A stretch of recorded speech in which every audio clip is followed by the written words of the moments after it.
Good evening, ladies and gentlemen, and welcome back to another hotly anticipated team versus team event as brought to you on the sim racing platform known only as Gran Turismo Sport, or GT Sport in short, on the PlayStation 4 or PlayStation 5 consoles, as produced by Polyphony Digital in collaboration with Sony Interactive Entertainment. Tonight's schedule, as you can see on the screen right here, times in GMT, that's Greenwich Mean Time, or UTC, are as follows. At 7 o'clock this evening, so in just under 15 minutes time, we'll be getting underway with the first of our qualifying sessions, and that will be a 5-minute long session to determine our grid order for race number 1. And then we'll be having our first race from 7 approximately, and that will be lasting 40 minutes, and over the course of that, of course, there'll be plenty of racing action and whatnot before we take a brief breather, and then we return at 8 o'clock GMT this evening for qualifying session number 2. Again, another 5-minute session to determine our grid order for race number 2, and that'll be at 8:05, and that'll be another 40-minute race. And come the end of it, after the 2 races, it will be the case that we'll be declaring our winner of this team versus team battle. Albeit there's a little bit of a twist here between the team versus team battle. We normally see it's a case that our drivers are sharp, picking certain combinations, and essentially one team will pick each combination, perhaps as a third combination if a tiebreak is in place. But it's the case we've got 2 races tonight, and there's a bit of a twist on the conventional setup, and let's take you into the team list very shortly and explain what that twist is. But before we take our way over to that, I should point out that you can tune in via the English spoken language tonight via either Twitch or YouTube. I am, of course, your host and commentator, Paul TX141 Walsh, also known as Britain a Split, depending on what media you follow me on. And as you can see there is the link to my Twitch channel. That's twitch.tv/TX141, because we are broadcast on Twitch tonight. If you are more YouTube inclined, however, you can tune in via my YouTube channel. That is Paul Walsh, or TX141TX on YouTube, and you'll be able to tune in the broadcast there. Take your liking, take your fancy. But enough about me, let's talk more about our teams that are participating tonight. And my goodness, have we got 2 fantastic teams taking part in this competition. And as you can see from the team list here, it is PRiMA Esports, primarily from France, and I believe they are located only to France and all French drivers, versus KSZR, a GP team located across the regions of the Czech Republic and also Slovenia, and these 2 teams will be going head-to-head tonight in what is known as the Battle of the Teams Manufacturer Series. Now, what does that mean? Well, what it means is, as well as it being the case that each team fields 7 of their drivers, their 7 best drivers, and goes racing against one another, it also means that between the teams, each driver in each team will be running a specific manufacturer, and it will be the case that there'll be a driver in the other team running the same manufacturer as well. And as you can see that on the team sheet down the middle, we do have our 7 manufacturers that will be featured today, all GT3 class cars, I should point out. So it's the case it is a GT3 team versus team event. There's no change into Group 4s or any other type of machine available within Gran Turismo Sport. It'll be purely GT3 based, but it will be Mercedes, the German manufacturer, of course, and the Mercedes AMG 2016 machine will be featured there. Then we have Toyota, and I suspect that is going to be the Gazoo Racing Toyota Supra Racing Concept GT3 machine, of course, the venerable machine which took the crown at the FIA Manufacturer Series come the end of 2021 in the final Manufacturer Series of Gran Turismo Sport, in the very capable hands of Igor Fraga and his teammates. And then it's also Aston Martin there, you can see third down, and that is the British manufacturer, and I believe our Aston Martin drivers will be fielding what is the Aston Martin Vantage V12 machine, the dedicated GT3 machine, rather than the alternative Aston Martin DBR9 GT1 machine, I should say, which is the 2010 machine that's been downspec to GT3 and Gran Turismo Sport. Note they'll be bringing the Vantage V12, and I can assure you of that. We can also see that we've got a BMW, and I believe that will be the Bmw M6 machine, the Walkenhurst Motorsport machine. And then we've also got Honda in the Honda NSX GT3 concept car, as featured here in Gran Turismo Sport, in reference really to the latter seen in the GT World Challenge Honda NSX. We then also have Ferrari, and that'll be the Ferrari 458 Italia Gt3. And then last but not least, there'll be the Dodge Viper GT3R vehicle, and my goodness, does that beast absolutely fly down the straights, and you'll see more of that in a brief while. Now, with regards to, and we just had a correction there in the Twitch chat, and I do apologise, it's not Slovenia, it is Slovakia for what is KSZR there between the Czech Republic and Slovakia. My apologies there, JJRT Honza in the Twitch chat. My geography, as many of you have guessed by now, if I have one weakness, it is geography, and well, don't get me to name countries based on flags, because that could lead to some humour. But enough about all that, and I hope you're doing well, Honza, and tuning in and looking forward to seeing how out KSZR, go, go, go. It is the case that representing PRiMA Esports, we will have Sportland representing PRiMA Esports in the Mercedes, Almado in the Toyota, Shambazi in the Aston Martin, Kazuya in the BMW, Ozil in the Honda, Killian in the Ferrari, and Giova in the Dodge. And well, the key thing about these drivers, if you want a little bit of history about PRiMA Esports, whatever they've gone racing in terms of series, they've been right up there. You're looking at top split FIA, whether it be what is the Manufacturer Series, alternatively, what is the Nations Cup, they've been right up there. If it's the case outside and say GT Fusion, for example, they've been up there in the top splits, particularly in the 2020 and 2021 GT Fusion World Team versus Team Championships. They were right up there throughout the entirety of the season. Some fantastic drivers in the team.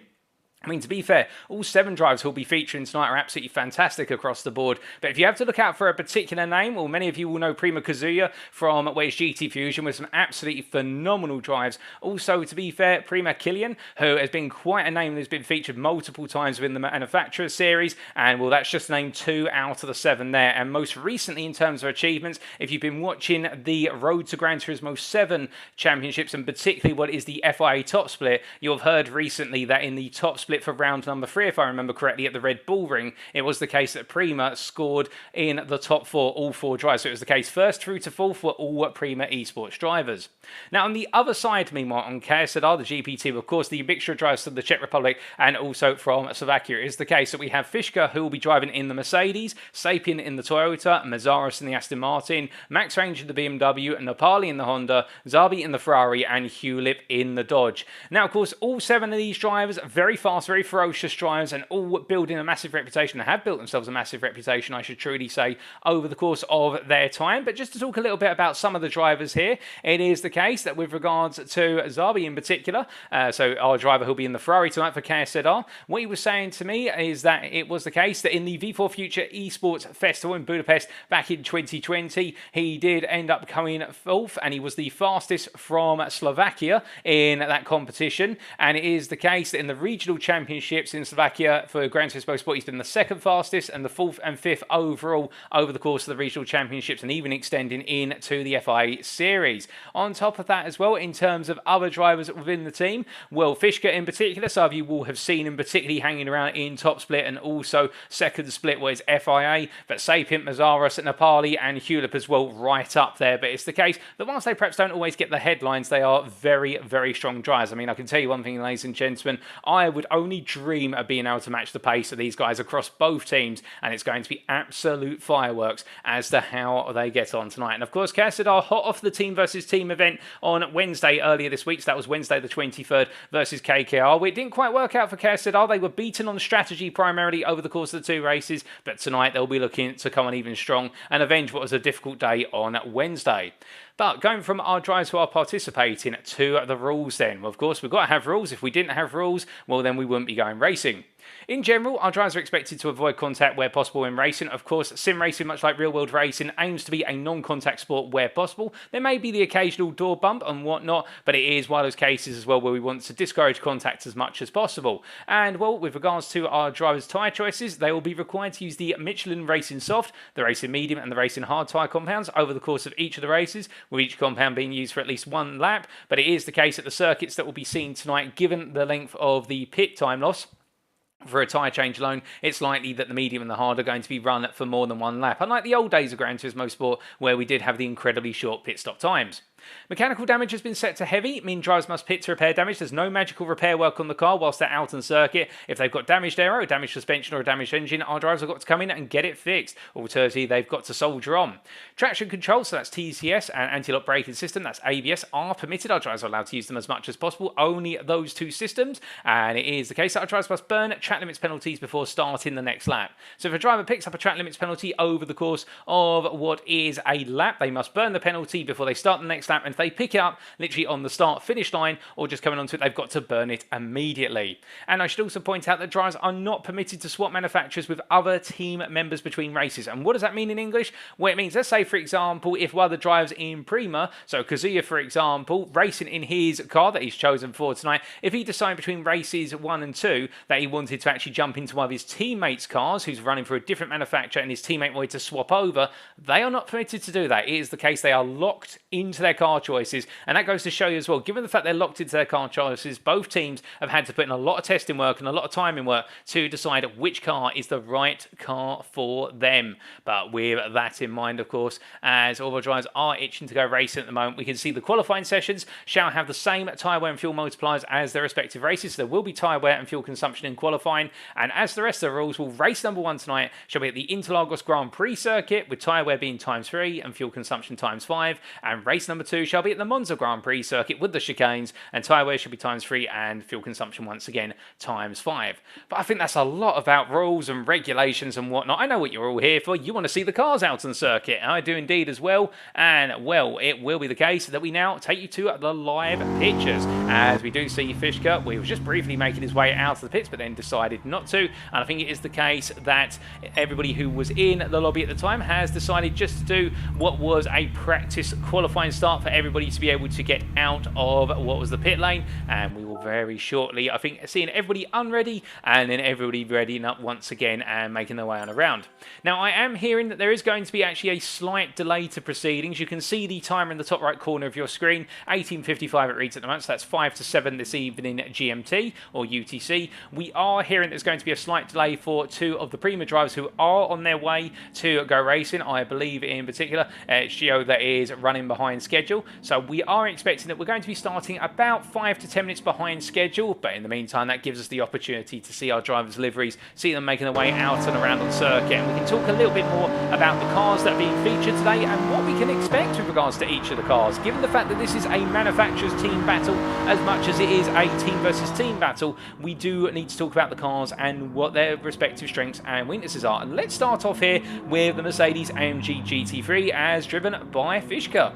Now, this car, with regards to the Mercedes AMG Gt3, it's a bit of an all-rounder in terms of it's one of the highest picked cars if there is a GT3 race available in a daily race, alternatively within a Nations race, alternatively in the Manufacturer Series. Mercedes always proving popular, and it's not because of brand bias or because Lewis Hamilton has driven on Gran Turismo Sport and indeed been a working partner with Gran Turismo Sport, although some would say, some conspiracy theorists would say that Mercedes gained an advantage as a result of that, but we can prove them wrong with regards to that one. It is the case that the Mercedes AMG, this based on the real world 2016 GT World Challenge car, and of course featured in other series such as DTM, it is the case that this car, front engine rear wheel drive, powered by an absolutely beastly V8 engine, a very heavy car in terms of overall feel, a very stable car because the engine is right at the front, a long nose. Now what that means is in terms of the way the car drives, very prone to understeer through corners, particularly through medium to high speed corners, and you're going to see that Interlagos here, particularly through the opening 3 corners, but on top of that as well,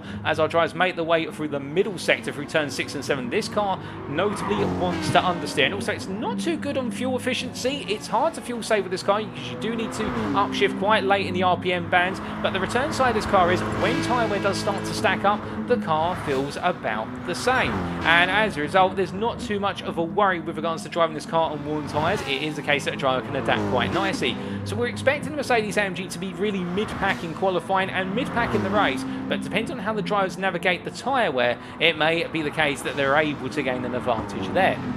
But we go from a Mercedes to what is the Aston Martin B12 Vantage, and that being driven right now, as we can see here, by PRiMA Chambazi, the French driver here. And well, what about the Aston Martin then? Well, the Aston Martin, a very interesting car. It's gone through a lot of rebalances in Gran Turismo Sport over the last 2.5 years.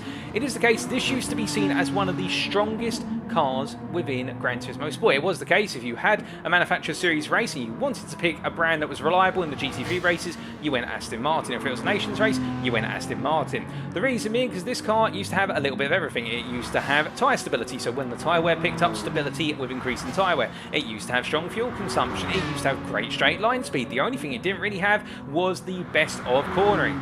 However, it is the case that as time has gone on, what Polifani have done, using their own balance of performance, which we are running tonight, we should have said that early on, it is the case that the 6th gear of the Aston Martin has been lengthened, so this car now is not as strong on the straights unless it's in a slipstream, which means it gets up to 5th gear incredibly fast. It's one of the strongest accelerators out of low to medium speed corners, but you can imagine the start-finish straight and also coming down Repro-Posta, as we're seeing here Chambaze do so. It is the case that when he gets towards 6th gear, that is where the Aston Martin will now feel the pinch. On top of that as well, it did have its weight increased to a degree, which means that it picks up tyre wear more aggressively, and also I believe there were some slight tweaks to its fuel efficiency. It's not quite as good as even it was not too great on its fuel previously, but now its fuel efficiency, it does require a lot of short shifting, and the car is prone to some understeer, much like the Mercedes, but this car very aggressive on the throttle. And that's the key thing. A driver who can master going up through the gears in the Aston Martin will do very well, particularly in the middle sectors around the circuit. Now, meanwhile, as we do look to our next driver, which is Almado here, we can see him making his way around in the Toyota Gazoo Racing Super Racing concept. Well, this car, as we all know, took the Manufacturer Series crown at the end of the World Tour in 2021. This is the car that has a little bit of everything. It is the jack of all trades, and you could argue it's the jack of all trades with mastery of most, but the saying goes jack of all trades, master of none, as we see Armado there decide to drift his way past our cameraman. Very nice of Armado to do so. And we also say hello there in the YouTube chat to Jan Juranek, Sim Racer. Hello and have a good race, and hello to you, Jan. We've also got PRiMA Esports there. I'm doing fantastic. Thank you, PRiMA Esports. How about yourself? And indeed, good luck to all of your drivers racing tonight. And also got Thomas Kuz there in the YouTube chat saying good luck, guys. And well, as we continue to look, we need to find our Supra. Well, we've gone from our PRiMA driver to KSZR's Sapient here, but this car has a little bit of everything. It's front engine rear wheel drive. You could argue that its handling characteristics are almost akin to that of a mid engine rear wheel drive, given how well this car turns through corners. Are there any downsides to it though? Start launch. This car has one of the most difficult turbo bands to get right when you're trying to launch the car from a stationary start. And we will have grid starts tonight, as I'm to understand it, and it is the case that this car has to be launched without traction control. Get it wrong, of course, and you'll find there's a lot of wheel spin, or the car just stagnates and experiences a huge amount of turbo lag. Get it right, however, and well, we did see that last time, of course, with the team versus team event between KKR and KSZR. But also, if anybody is aware of one driver, and I can't remember the name for the life of me, but an Australian driver in the World Tour, well, not in the World Tour, in the build-up to the World Tour in the FI Nations, Amazing Al, that's his name. If anybody wants to see the mastery of somebody launching a Supra off the line in the, I think it wasn't the Nations actually, it was in the Gazoo Racing Toyota Cup, it's the case that Amazing Al demonstrated how you can launch one of these off the line, and if it is nailed, this thing has a phenomenal launch capability, but it requires you to be pinpoint precise in judging the RPM bands for each stage of its turbo. So we're expecting it will be the case that the Toyota Supra is going to be very strong here, as we say hello to HBoss GT in the Twitch chat. How you doing, HBoss? But now we go from our Supra driver to another one of our drivers. Well, here is the BMW M6, and I'm not going to lie, ladies and gentlemen, as it's driven by PRiMA Kazuya right now. I love this car. If you had to tell me which GT3 car is the one I'd have up on a poster, it would be this car. It's absolutely brilliant in terms of its looks, although then again, beauty is in the eye of the beholder. But forgetting about my personal interest, what about the car itself? Well, in Gran Turismo Sport, typically front-engine rear-wheel drive cars are seen as power cars compared to their mid-engine rear-wheel drive counterparts. There is logic to that in the fact that mid-engine rear-wheel drive cars have all the weight towards the rear of the engine located behind the driver, so they're better at cornering.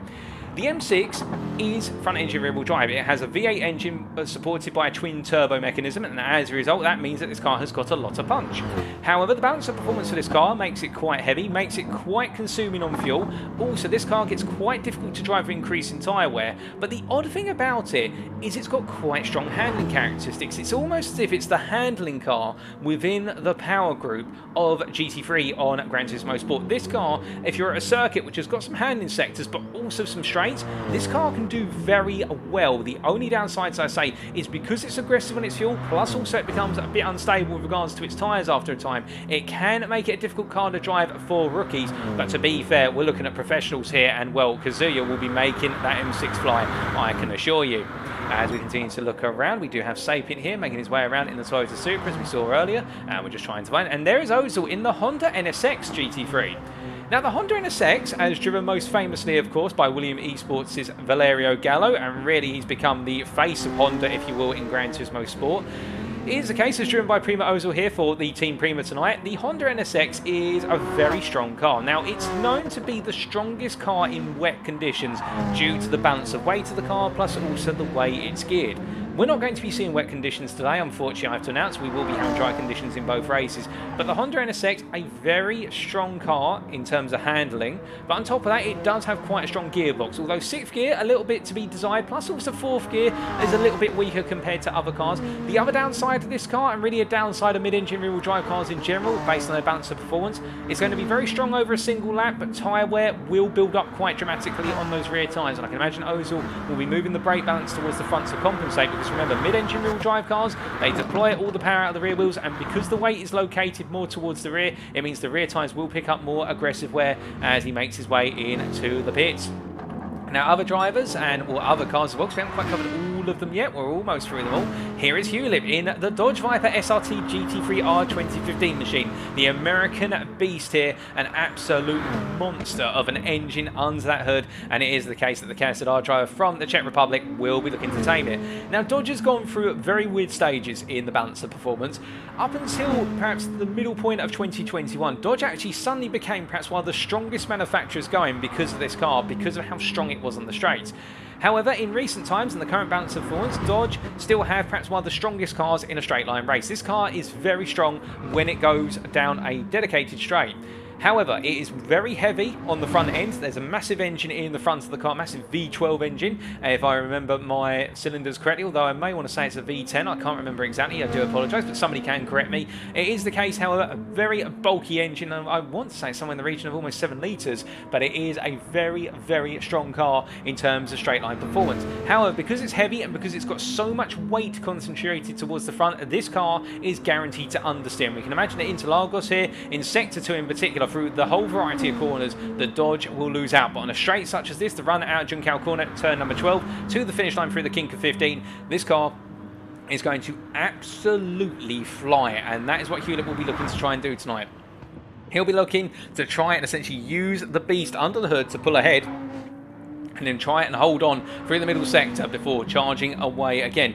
On top of that as well, given how strong the gearbox of this car is, it does mean it can fuel save very well, and its tyre wear is not too bad, so it's quite an interesting car. It's not seen as much anymore, Dodge, because of how it was reined in balance and performance-wise, but it can do a great job, and we are still a couple minutes away from the PRiMA drivers who are waiting on to arrive, so apologies for the fact we are a little bit behind schedule at the moment. Now, the last car, the Ferrari 458 Italia Gt3, which I think Zabi is going to park up. This car is perhaps the most interesting one in terms of how it's balanced, because as Zabi's practicing here, he's practicing a standing start launch. This is the ultimate car for standing start launches in the GT3 class. With traction control on, if all cars are launched with traction control 1 active, the Ferrari will beat them all by the best part of almost a second in the race from 0 to 100. And that is how strong the launch control system is of the Ferrari. On top of that as well, this is the 1-lap pace car. The Ferrari has always been the #1 car if you're looking to get the best possible lap around a circuit, so long as the circuit does not have an extremely long straight which exposes the 6th gear of the Ferrari, which is good, but it's not the best. That would go to Lamborghini Huracan for the 1-lap pace car, you could argue. It is the case that the Ferrari here is the 1-lap qualifying car. The downsides, however, come with the fact that the tyre wear on the Ferrari is the hardest to manage tyre wear of any of the cars, even harder than the Honda NSX, and that is what makes this car really a Jekyll and Hyde. When it's on nice tyres, it is absolutely lovely to drive, but as soon as that tyre wear picks up and those rear tyres start to go, you have to drive it so carefully. However, there is one redeeming feature of the Ferrari, and that is it uses very little fuel. Its fuel economy, even now in the latest version of the balance of performance, is the best by a huge margin. This car does not need to be short shifted to do fuel saving. That is how strong the fuel efficiency of this car is, and with fuel saving you can save so much fuel in this car that it will be a case that come the end of an extended race, it will sometimes use, say, 20 to 30% less fuel than the majority of its peers. That's how strong it is, and we have to wait and see. And we do see there Sir Bottle Job and also H Plus GT. We say hello to in the Twitch chat, saying that the Dodge Viper has an 8.4 litre V10 engine. For some reason in my mind, I wanted to say 8.4, but then I kept thinking that's an Aston Martin. I do apologise for that. Aston Martin are 6 litres. And there it is, PRiMA Giova99, who's come to rescue the day from my terrible casting. And we'll get it wrong in terms of being the broadcaster. And we will be going racing very shortly. As well, that is all of our cars introduced. And now we are waiting to see how it's all going to go down. We are, as I say, approximately 2 to 3 minutes away now with Giova arriving, so it's most likely Giova will be given the opportunity to just get themselves out on circuit, make sure they can leave the pit lane, and then we'll be seeing qualifying kick off. So we'll be about 10 minutes behind the schedule, but it's good to see so many of you tuning in. And of course, this broadcast is being brought in the English language. If you are a native French speaker and you want to tune in via the French language, do tune in to PEM, that is Papa Echo Mike PEM Racing TV on YouTube and Twitch as well, and they'll be bringing the racing in the French native language, the French spoken language. So we do have 2 different spoken languages for the broadcast tonight. Of course, we'll be focusing in the English language because the only French I do know at the end of the day is bonjour and au revoir, and that's about it. And also je m'appelle Paul, which is my name is Paul if I remember correctly, but beyond that my French is absolutely dire, I must tell you, at the moment. And well, it is the case, will we be seeing the French reign supreme today, or will it be the Czechoslovakian, my goodness, the Czech Republic and also Slovakian contingent take on everybody and beat the French? Well, we'll have to wait and find out as we do look to PRiMA Kazuya right now, who right now is the #1 on our timing board of drivers who are active out on circuit, but it is Almado who is the fastest in terms of a lap time set of 1:29.668. Now, for those wondering, by the way, with regards to what is the Interlagos circuit and also the tyres around here, it is the case that with the soft, the medium and the hard available, the soft will of course be the fastest tyre when it's in its best possible condition, although it will wear faster than the other tyres available. The medium in the middle ground and the hard will be the slowest tyre in terms of lap pace, but it will be the most durable.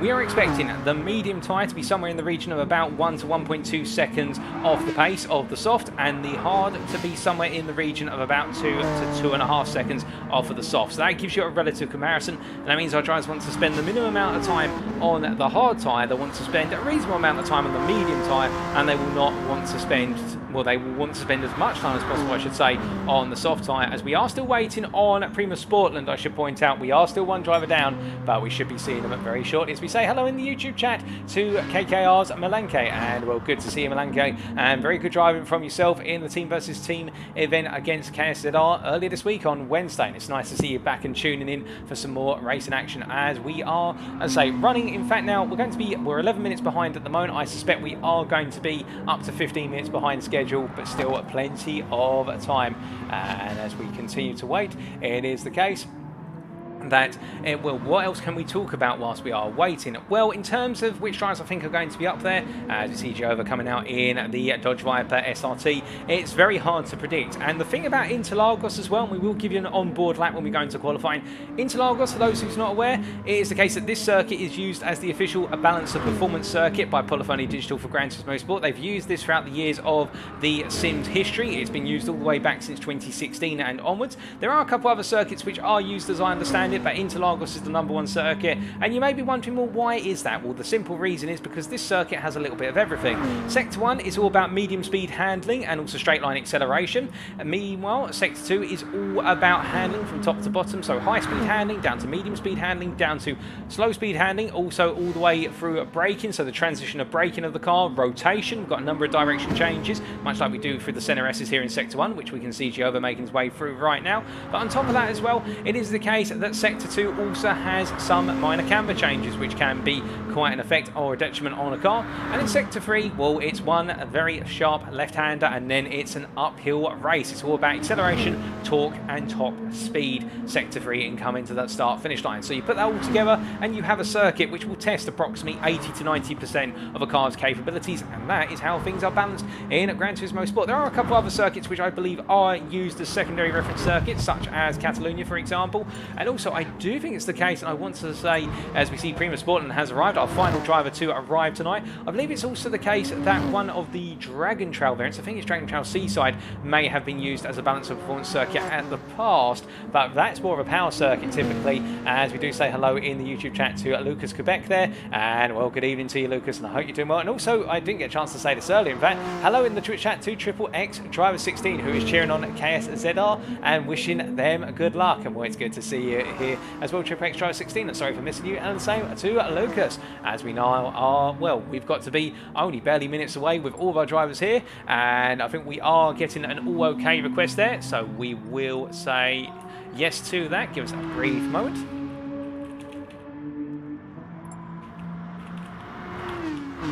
As we just say go, go, go. Yes, all good. Go, go, go, which is what we all want to see. And of course, it is the case now of our drivers having some extra practice time. Some nerves will be kicking in, but all these guys, of course, professional esports drivers, so nerves to them, it'll be just nerves of steel.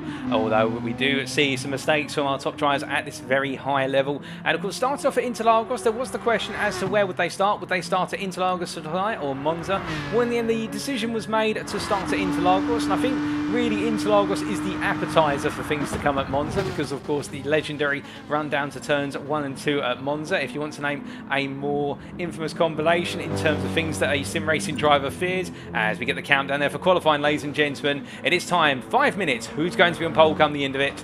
Let's find out.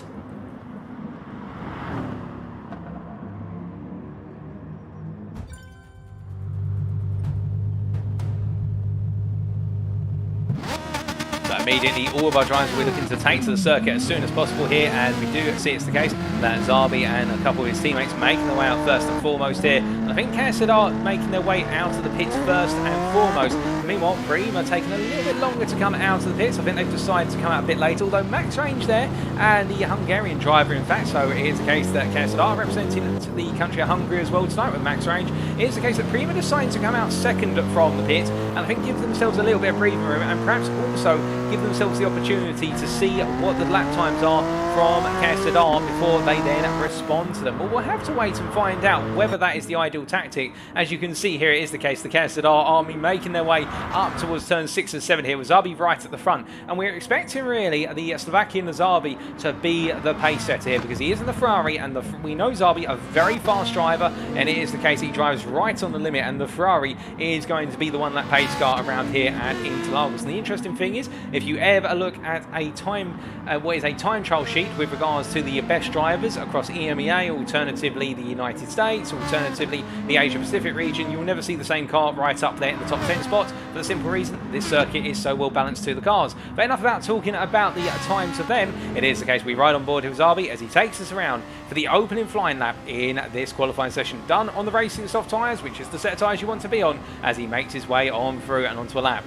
So going through the kink of 15, he's going to be running straight line here, all the way across over to the right side of the circuit. It's across that timeline. Onto lap he goes. In 6th gear here, looking for the brake mark of the 50-metre board and coming down the gearbox here aggressively all the way down to the 2nd gear, keeping it in the middle of the road before swinging the car across the apex there of the centre S, and now making his way up into the apex curve of turn 3, flat out here, using the curve to turn the car through, and now all the way down the Reproposter he goes here, up through the gearbox, into 5th gear, the Ferrari's acceleration making itself renowned, and as he makes his way all the way up into 6th, breaking the 100-metre board into turn number 4 into sector 2.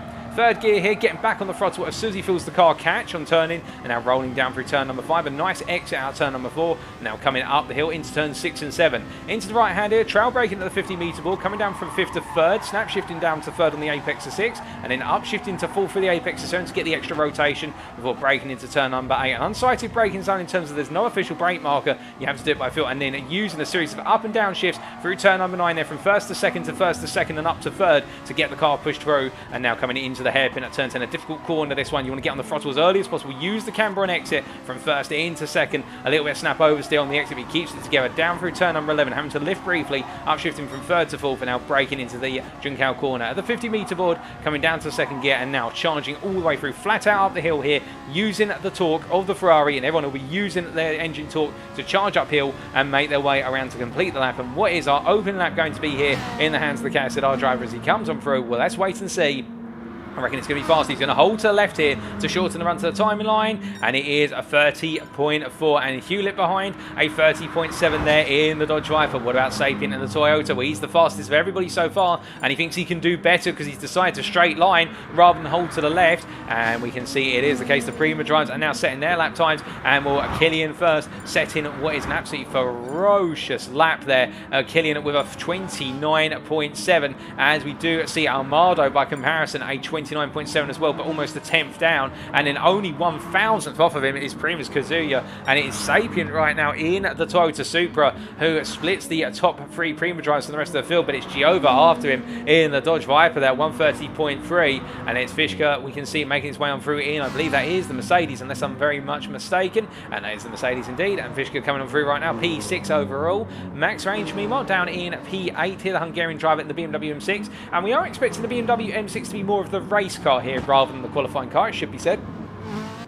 Meanwhile, Hewlett in P9 here as the Dodge Viper driver makes his way through the turn 10 hairpin. What about Shambazi? Meanwhile, we can see it is the case that the PRiMA driver here in the Aston Martin P10 on a 32.5, but I think that may have been an aborted lap because he is 1.7 seconds off of the pace of the top 9, and well, that deficit at this higher tier of performance, I think that may be a sign that something went wrong and he had to lift out, alternatively burn a penalty on that lap. But we're staying with the Aston Martin V12 driver as he makes his way on down, and well, he is 2 seconds faster than his previous best. He's not quite the fastest, but 2 seconds faster right now would put him on a 30.5 or a 30.4, and my goodness, he is flying with that V12 6-litre engine as he makes his way on through to the end of the lap here. Comes charging through the left-hander, and what's it going to be as he comes across the line? We see Killian at 29.6 as he improves. He's raised the bar, and Shambazi comes across the line, and it is a 30.466 in the end. So our prediction was correct, and he's gone on to his final lap, and well, now everybody making their way onto their final lap if they haven't already done so, and we are going to see here PRiMA Sportland promotes himself to P10 on 30.7.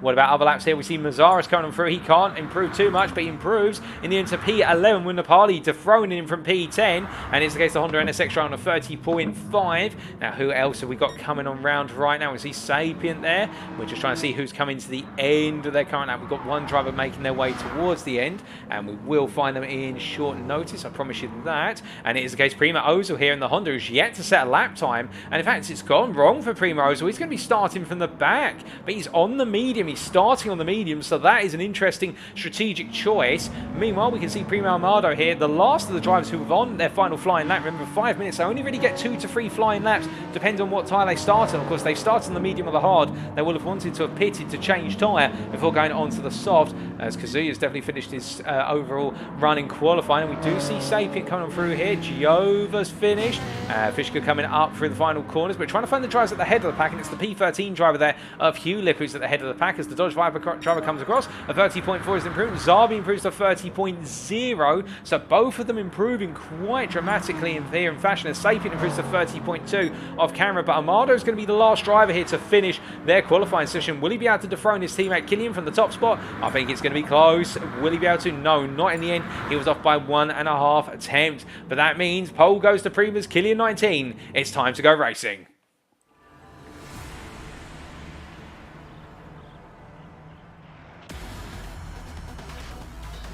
So as we pan down to the grid here, it's the Ferrari on the left from PRiMA. That's Killian 19, who took pole in the end by a tenth ahead of Almado. Behind them, Kazuya and KSZR Zabi. Sapient starting off the third row with PRiMA's Giova. And then we have Fischke and Max Range, Shambazi and Hewlett. And well, that's our top 10. And now we wait for the lights.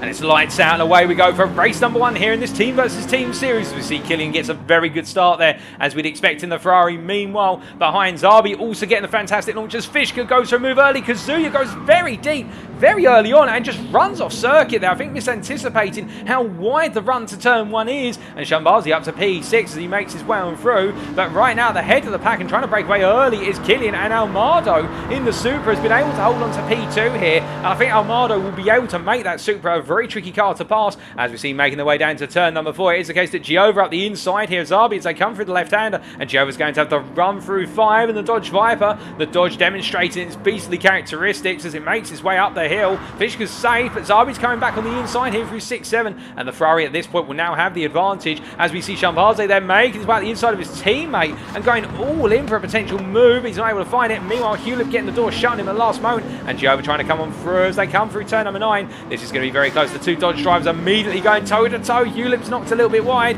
and he is given the space to rejoin the circuit, but I think he won't be too happy with that, as we see his teammate Sapient there from KSZR makes his way round the outside, and they manage to get themselves back in formation as they roll down the round for 11. Now as they come on down here and up towards Junkyard Corner for the first time, everyone now lying astern as they make the way into turn number 12 and up the hill, and now it's all about the slipstream as they come roaring on through for the first time of asking. And as they come towards the end of lap number 1, we can see Killian right up front here, the PRiMA driver. So let's take you through that order after lap number 1. It is PRiMA's Killian 19, currently leading by 1.1 seconds over Amaldo from PRiMA in P2. Then it is Fischke in P3, battling with his teammate Zabi here, the two KSZR drivers, forming a bit of a rolling roadblock as well versus Shambaze behind as they switch places. Zabi now up into P3, Fischke at P4. Meanwhile behind it is PRiMA's Shambaze P5, followed by PRiMA's Giova in P6. Then KSZR Sapien in P7, followed by Hewlett P8. And then we have KSZR Mazaros in P9, followed by Max Range in P10. And then we do have Nepali in P11, followed by Sportland from PRiMA in P12. Then PRiMA's Kazuya P13 and PRiMA Ozil P14. And it's interesting to see how we do have, once again, a bit of a sandwich going on here, where we've got PRiMA right up the front and we've got them right at the back, and then KSZR really in between everyone.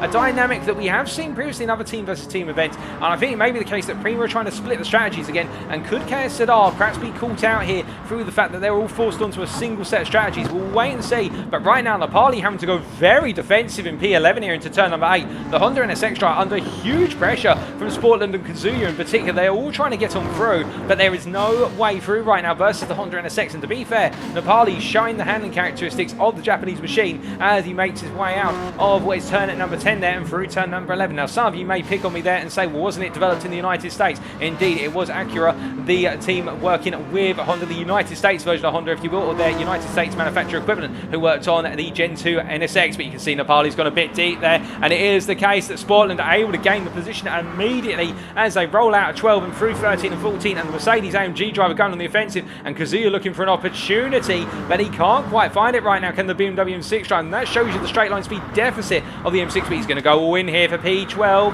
and as he makes his way out the inside, it is the case. As the camera pans around, I think Kazuya's got the move done, and now Nepali has to watch on. But meanwhile, we look from the back of the field to the front of the field, and we can see that Zabi has found his way past Shambazi. We did earlier on, and in fact, Shambazi trying to find his way past Fischke, and will they go 3 wide here down towards turn 4? It's the dodge on the inside of Giova here, absolutely flying up the inside. My goodness, just keeping it on the circuit there by an inch. And as they make the way through 5 and up towards 6 and 7 at the moment, it is the case that Giova absolutely trying to work with Shambazi to carve their way through and make their way into the 3rd spot in this grid right now, with Zabi taking it for KSZR. But right now, Shambazi and Giova really on the offensive, and you can see Fischke trying to find a way back up the inside. And let's just take a look back at that moment.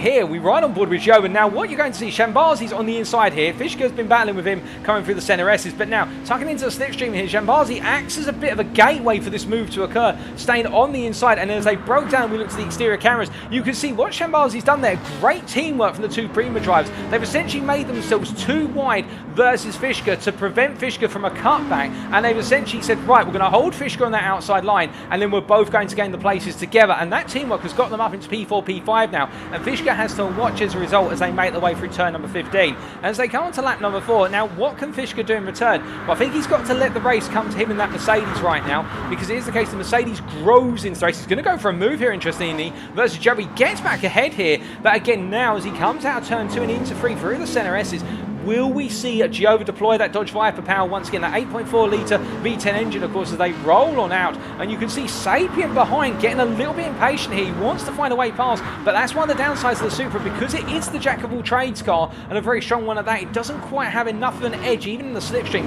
to beat Giova to the braking zone for turn number 4, and he'd have to commit to a huge lunge to get it done. But you can see what Fischke is now having to do as Giova looks at the inside and squeezes his way to the inside into 6. I was going to say Fischke would have to hold Giova at bay, but in this case Giova's found his way on through, and as they make their way into 8, will Fischke try and go back up the inside? No, he waits, he's patient and waits for another opportunity later on.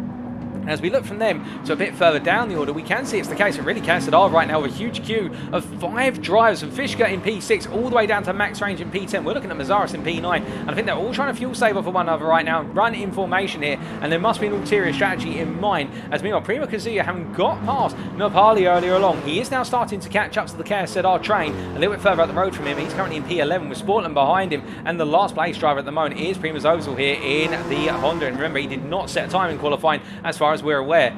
But as we come to the end of another lap here, on to what is lap number 5 now, it is the case that PRiMA's Killian here, making his way into turn number 1. Let's take a look at that telemetry data and give you an idea of exactly what our drivers are doing strategy-wise. Well, we can see Killian running on the softs, but to be fair, we would expect that. Now, look at that fuel gauge as well, ladies and gentlemen, in the bottom left-hand corner. When we switch to the next car, going from a Ferrari to another car, watch how it differs.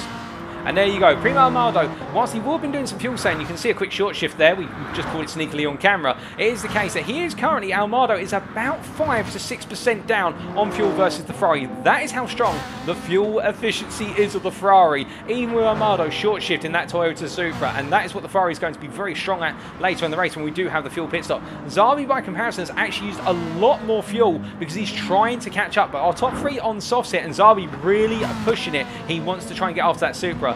Meanwhile, Shambazi here also starting on the soft, and the Aston Martin very low on fuel by comparison with its peers right now. We would expect that. The Aston Martin is very hungry on fuel, thirsty on fuel, I should say. It doesn't eat blocks of fuel, it drinks them. Although this big beast may eat blocks of fuel for breakfast, and that is, of course, the Jehovah's, where's the Dodge Viper there, as he makes his way on through, running on the soft tyre as well.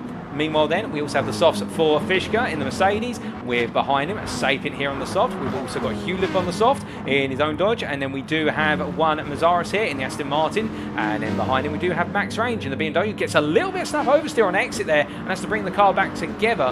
Behind them, we've got Kazuya on the soft. We've also got Sportland on the soft. We've got Nepali on the medium. And then we've got Ozil on the softs. We've only got Nepali running the medium out of everyone. And now that is a very interesting gambit here. And I wonder whether everyone thinks that it's the case that in running at the soft tyre, they give themselves more strategic variety here and track position earlier on. But Nepali, well, he's just trying to hold on right now, really to a position versus Ozil. He won't battle it too hard, but doing everything he can. As we do say hello to Milan Dividia in the YouTube chat then. Good evening to you, sir. But right now, as we see here, it is the case. I think Sportland's had a penalty he's had to burn because he's had to back out and Nepali gets ahead. But now Sportland, will he be able to use the AMG power here to jump back and get it back ahead? The Honda, well, he's not going to be able to do so, and the fact that Nepali blocks him off there very nicely, covers it off at turn number 4. But we look from them to a bit further up the road, and you can see Armado here not being reeled in by Zarbi behind, and Zarbi in P3 right now, making that Ferrari work. But I wonder how long it'll be before that Ferrari really starts to feel the pinch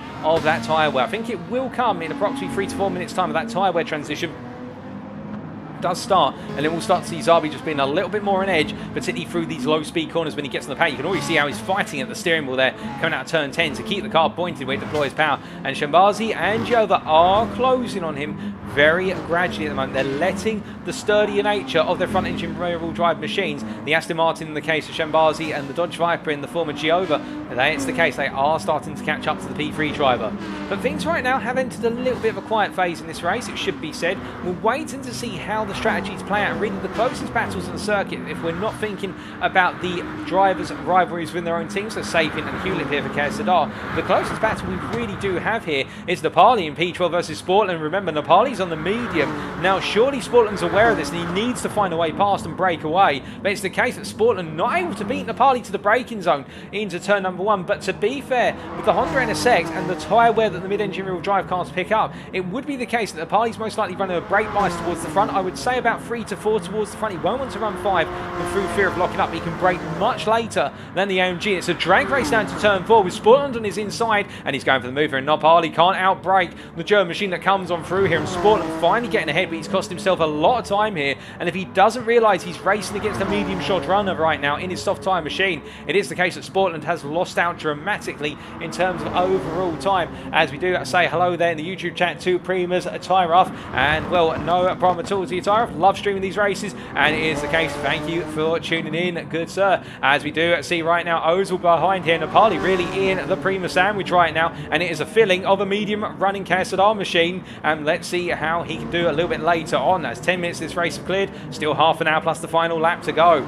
But as we look from the rear of the field to the front of the field, Killian right now really just flying in that last lap, a 1:30.3, only 2/10 off of his best lap, and indeed the fastest lap of this race. As he comes across the timing line this time, what was the lap this time around from Killian? It was a 1:30.1, almost matching the fastest lap of the race, only out by 3 thousandths. He is running alive right now, running away with those lap times. But to be fair, Armado's staying with him, and I wonder whether these two are in a bit of an arrangement with regards to that Killian is going to be the front man and Armado's going to be the defensive gunner here. And what I mean by that is, and I'm using some of the analogies that some of my older commentators used in the past, is essentially Armado will act as the driver who, if Zabi gets close enough, it'll be the case that Armado's job will be to block Zabi from getting anywhere near Killian, because we know that the Ferrari is the strongest car in terms of one lap pace, and as a result it should over time close up to the cars ahead of it if they're not Ferraris themselves and the drivers are not equal. But Zabi here not able to close up to Armado, and I think with regards to that, the tyre wear's kicking in, and I think Zabi's just not quite there versus Armado at this point in the race.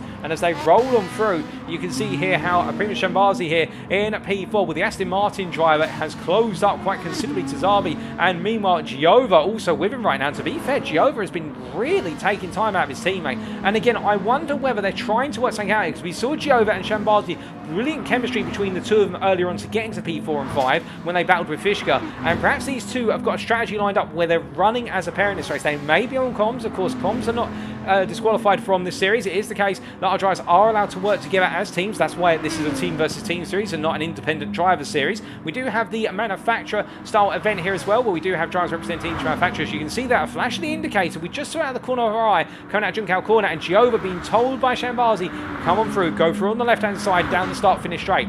Now, what I think it is the case that they reckon at this point in the race, they are seeing that Zabi's tyres are falling off, his lap times are falling off, and we'll tell you from Giova here. So Giova's lap time, that last one, a 30.5. Meanwhile, for Zabi in P3, a 31.1. His tyres are starting to fall away. He is hitting the cliff, and what that means is Giova has now been given the task, and he thinks he's got the pace to do it, of closing down the P3 KSZR driver and bringing him in before the pit stops occur. And that, of course, will be a critical task for Giova to do, as meanwhile, Fishka here, well, he still does have the KSZR pack behind him.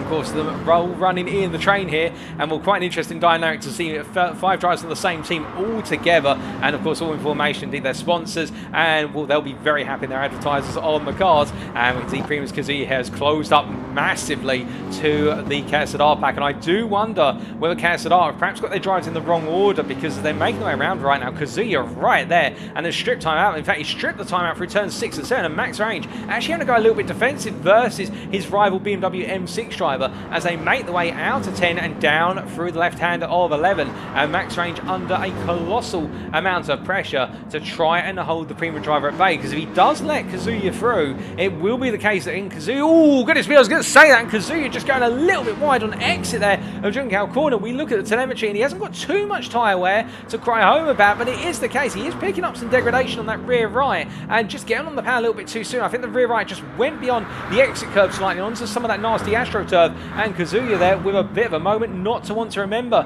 as we do see Fishka here swapping places with Sapien. Sapien going round the outside of Fishka, and I think there's a bit of miscommunication between the two teammates here, because it does look as though they're both trying to contend to be the lead driver in this run, and it's causing all the KSZR drivers to stack up here as they make their way down. You can see Hewlett actually pushed onto the grass briefly, and well, it's Kazuya who's now looking up the inside of Mazaros and trying to make it a 2-for-1 special versus max range. He's not going to get it, but I think KSZR have had a bit of miscommunication, and in fact Kazuya's lost out and Mazaros has cut back against him using the acceleration of the Aston Martin, but this isn't working out right now for KSZR, as meanwhile Zabi still 1.5 seconds ahead of Giova as we look to him, and Giova hunting him down here at a rather fast rate of knots. But looking back to that battle for P10 as it were, it is the case that Mazaros holding Kazuya at bay here, and I think the Aston Martin driver knows he can hold the BMW at bay because he's got the acceleration to beat the BMW. That's the one thing the BMW lacks versus the Advantage 312. It is the fact that it doesn't have the acceleration from second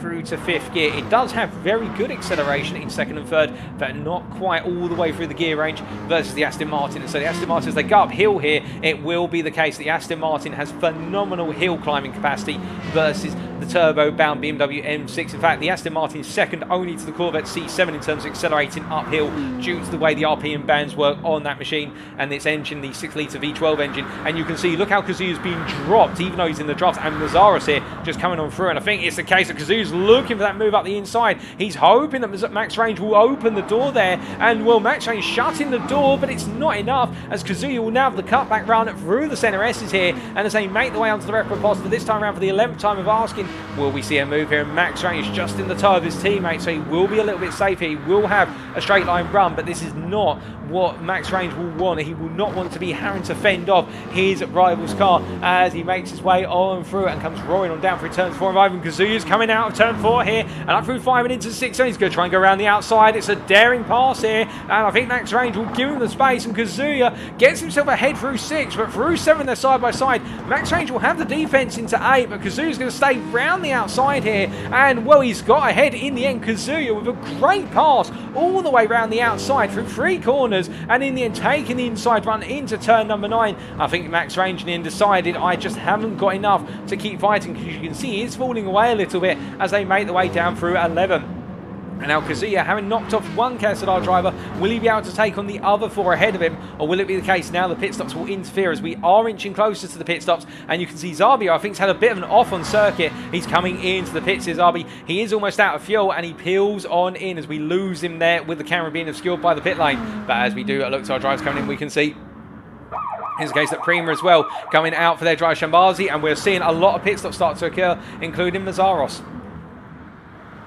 As we do see here, all the pit crew coming out for KSZR as well. Nepali as well, who have cleared the medium tyre. Now, which tyre will he go to? Will he go to the soft in this middle stint, or will he go to the hard, get the hard out of the way with a low amount of fuel in the car, and then go racing on the soft at the very end, where the track will have the highest level of rubber down, and that would be most advantageous? Well, we'll have to wait and see. As meanwhile, Amado here coming on through the double right and keeping after Killian. And be fair, these two staying 1.5 to 2 seconds apart. They've just been in this fashion. I think these two have worked this out. It is the case that Amado is really playing second place man to Killian. To be fair, Amado, a fantastic driver in his own right. Let's not take anything from him. Killian at the same time as well, but Amado here really playing the team game. And now with Sapien here, well, he's got his teammates of Fishka and Hulip, and I think there's been a little bit of a disagreement again between Sapien and Fishka. I think it's the case that Sapien now has taken that lead position in the group and will be looking to hold on to it now as they come into the pits very shortly. They'll be coming in at the end of this lap, all of them critical on fuel. But meanwhile, we look to our drivers who've just come out of the pits. So Shambazi, the first driver to come out of the pits, he's gone to the medium for the medium stint. It's a long one.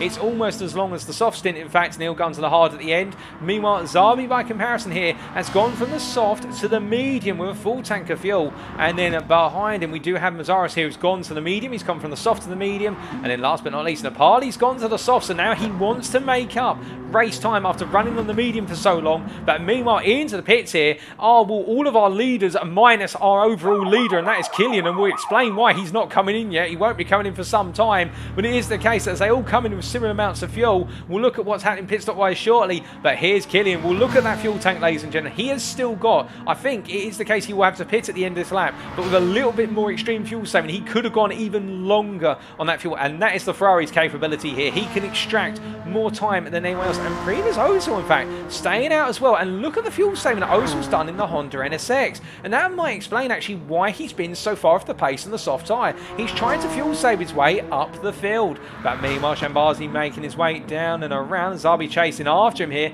We'll have to see who's coming out the pits. And I do believe, unless I'm very much mistaken, we do have Amado coming out. Now, has he gone to the medium? He has indeed. So Amado's come back out in P3. Meanwhile, Kazuya's come out on the hard. He's decided, right, I'm going to go for a short stint on the hard tyre. So he's come out in P4. Shambazi there, who we saw earlier, has now come out in P5 with the medium tyre. And then it is Zabi who's come out behind him, of course. These two running around, and Zabi, in fact, has been jumped by Shambazi a little bit earlier in the pit stop window, and as a result, Zabi now a down of position. Giova behind here on the mediums, and he's going to be hunting down the Ferrari driver, matching him for strategy, and looking to gain the advantage towards the end of the stint, where the Ferrari's tyres will wear off and the medium tyre will wear off faster than the soft, and feel very uncomfortable for the Ferrari towards the end of the stint. Meanwhile, Mazaris there, and again, he's got Fishka behind, a bit of contact between the two teammates. Mazaris onto the medium, Fishka onto the medium as well. I think they're trying to get into an order. Hulip on the medium, and then it's Nepali behind them who has gone to the soft tyre. And Nepali, now this is not what he would have wanted. Nepali at this point will be absolutely furious at the fact he's come out on the soft tyre and he's come out behind his whole squadron of teammates. And well, he's got to find his way to the head of this pack as soon as possible, because right now that soft tyre is being absolutely spoiled. It needs clear air to run, and behind him we can see max range on what is the medium tyre tyre as well, and KSZR Sapien on the medium. So it's case 6 out of the 7 KSZR drivers together, and then behind them we've got Sportland on the medium. As meanwhile, well, where are drivers who are in the pits, and it's Killian who comes out here, and he's come out on the medium tyre, and well, our race leader has come back out in the lead of the race, and now he has got himself a 3.5 second advantage. He's opened it from 2 seconds, and that is the advantage the Ferrari has when it can fuel save and be driven to plan here. Meanwhile, a little bit further down, we can see Kazuya has come out in P3, and he has gone to the hard tyre here with barely any fuel in the car. So Kazuya will be coming in very soon to go onto the medium for the end of the race, and he's going to try and go very long on that medium tyre. And as he makes his way on around, and we can see it's the case that Kazuya here will only be doing what will be about 1 or 2 laps on the hard. And to answer Sir Bottlejob's question there with regards to, are we only going to see 1 lap on the hards? Well, based on the fuel tanks we've seen, I suspect we are going to see about 7 to 8 minutes on the hard, so about 4 to 5 laps, and then whoever's on the hards will go. If they haven't been on the soft, they'll go to the soft. If they haven't been on the medium, they go to the medium. But the soft and the medium are really being run for the full life of the fuel tank, and it's the hard which seems to be the tyre that is just used briefly, and it's because of the fact that a 200% fuel tank, so 2 full fuel tanks can't quite make the whole race distance. So that's how it's playing out here. And well, we also say hello there to PRiMA Albafor in the YouTube chat, and good evening to you, Albafor, and also to Piosco in the YouTube chat. Good evening to you, sir. And well, as our drivers continue to make way around, Kazuya coming in, immediately reacting here to the need to come in off of that hard tyre. In fact, he's only decided, I think that's only 1 lap on the hard, but the majority of our drivers are going to be doing more laps on the hard than just the 1 as we understand it. But right now, as they continue to make their way on around, it is the case. Well, KSZR are trying to get Nepali to the head of their pack. They're doing everything they can to get the soft running NSX up there. They need it at the head of this group, and you can see he's being let past Mazaros. This time is behind. I think we did just have a driver getting a little bit wrong. In fact, we have had a driver get it horrifically wrong, and we just take a look down the order. There's Ozil, and well, behind we've got a car spun, and that is Sportland. What on earth has happened to Sportland? We're right on board here with Sportland, so making his way down across that timeline very shortly, so through the kink of 15, and as he was catching up towards Sapien here, we'll see the fact that he doesn't get anywhere close. I'm wondering how exactly this has kicked off. So breaking into turn 1, 50-metre board there, and it looks, oh goodness me, a max range, and then and it was the case that in the end, Ozil coming through and literally sending his teammate into the wall. We'll take another look back at that, because I didn't quite know what was going to happen until it's happened, but well, to give you from a third-person perspective here, you'll see it all kick off now. So it all begins, in fact, as we look at Max Range making his way into the corner, and as he came up into turn number 1 here, so Max Range I think is going to get on the power a little bit too aggressively. In fact, he goes onto the grass, and then we'll see PRiMA Sportland gets caught by Max Range, and Ozil literally in the end T-boning his teammate and sending him into the tyre wall, and Sportland picking up front aero damage, and Sportland will not be happy at that. And to be fair, when it's your own teammate who sends you 4 damage, that is the worst possible thing that can happen, as Kazuya's now fueled up the car to the end. He's filled it up with a full tank there on the medium, and that BMW is going to come through the order, we suspect, over time here. We'll see how Kazuya manages the M6 to the end of the race. But meanwhile, we look from him to the driver at the front. It's PRiMA at the front of the field, it's PRiMA at the back of the field, and then we've got KSZR really in the midfield right now, trying to cut their way on up and give some support to Zabi, who's in P4, and Nepali's going to be the driver to do that. Here's the case, the Honda NSX driver has now cleared all of his medium running teammates. They've all made the way through, and you can see them all in the rear of the picture as we look at Mazaros, and now Nepali will be trying to chase after Giova, who is 9 seconds up the road. As they make the way through turn number 4 this time around, of course, we still do have 1 more pit stop, as we understand it. Everybody will have 1 more pit stop, so they need to go to the 3rd and final tyre compound they've got to run, whether it be the soft, the medium, or the hard. But in all the case, a lot of our drivers are going to be on that hard compound right at the end of the race, and that could really change up the dynamic, because some of these cars become much more difficult to drive with the hard compound tyre. It does not offer grip, and particularly if you're running in the mid-engine rear-wheel drive machine, such as the Honda NSX, the hard tyre can be a very difficult tyre to master. Now, Ozil, interestingly, not picking up any damage from that contact with Sportland. It is the case that he's been able to survive without any of that damage as he makes his way on through. But I think Ozil himself will know that it's going to be a little bit of a slap on the wrist from his teammates, indeed the team boss, after the race, given the way that played out. But things do happen like that, and I think he will own up to it quite easily, in the fact that he just came into the corner blind. But meanwhile, as we look from Killian to Almado here, it is the case the 2 PRiMA teammates right at the front just running away with proceedings. Although Almado going a little bit deep there under braking into turn 1, having to correct the car, a little bit of understeer in fact as he tried to turn through turn 1. And I think that might be the case. That medium tyre just starting to open up a little bit with regards to somewhere. It's still in its prime, to be fair. He's only taken off the initial top layer of the tyre compound, but it now will be starting to get to that point where he's trying to put in those best possible laps whilst he has got the opportunity to do so, and he'll be pushing it quite hard. Meanwhile, Shambazi, he is being reeled in by one Zabi behind, but here's the interesting dynamic for you. Shambazi, that last lap in the V12 advantage of 31.7 on that medium tyre. Meanwhile, Zabi, by comparison, the Ferrari at 31.3, so 4 tenths faster than Shambazi, and then Giova from PRiMA behind, well, at 131.4. It is the case that Giova is matching Zabi for lap time. Meanwhile, they are both reeling Shambazi here, and I wonder where Shambazi might be trying to essentially bring Zabi and also his teammate Giova together, so the KSZR driver will then have to contend with the fact he's got 2 PRiMA drivers working against him, which is a valid tactic as long as they're not driving dangerously, but it is the case, it is a valid tactic. And to explain with regards to the fuel tanks, those wondering how long do they go for an overall sort of stint of fuel, a 100 litre or 100% fuel tank around here in Interlagos seems to be lasting in the region of about 17 to 18 minutes, which is why our drivers are looking at about 230 litres of fuel to make it the full race distance, depending on the car and the amount of fuel saving they do.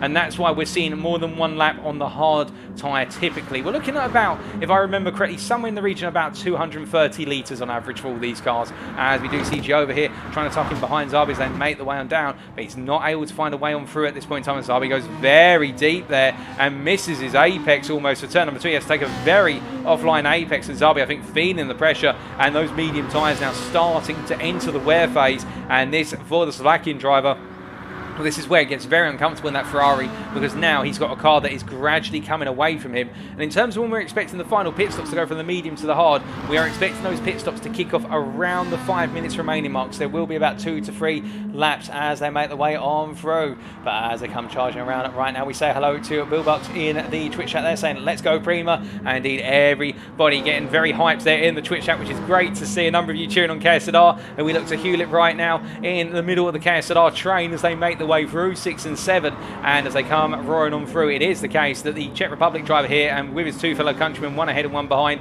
Fischke ahead of him and Sapin behind. I think what KSZR have tried to do in this race is they've tried to keep themselves together as a pack, running near identical pace and all trying to fuel save off of one another. But the problem with this, and we saw it on their opening stint on the soft tyre, when one driver makes a mistake in the corners, such as here through sector 2, and we saw there Fischke making another brief mistake under braking, couldn't quite get the Mercedes turn through the apex there of turn number 10, the hairpin. It is the case when the driver at the head of the pack makes a mistake or just simply isn't quite there on pace, the rest of the group suffer for it, and then they have to try and decide, do they want to swap who the leader is, do they keep the leader as is? And that is what I think KSZR have really struggled with here. They've struggled in having a driver who is at the head of that pack, who's able to act as the pace car. And you can see Fischke now coming on through with Hewlett alongside him onto lap number 19, and it's going to be Hewlett who goes round him here. Well, they both of them exchanging really, and as they come down through 1, this is the problem. I think it is the case that Hewlett wants to lead them, and you can see they go side by side through 2, and as they emerge, it is Hewlett here, but they're costing one another so much time in essentially squabbling over the position. You can imagine as Sapien's also come on through as well here, and now will Sapien try to also clear Hewlett? He's looking for it down into turn number 4,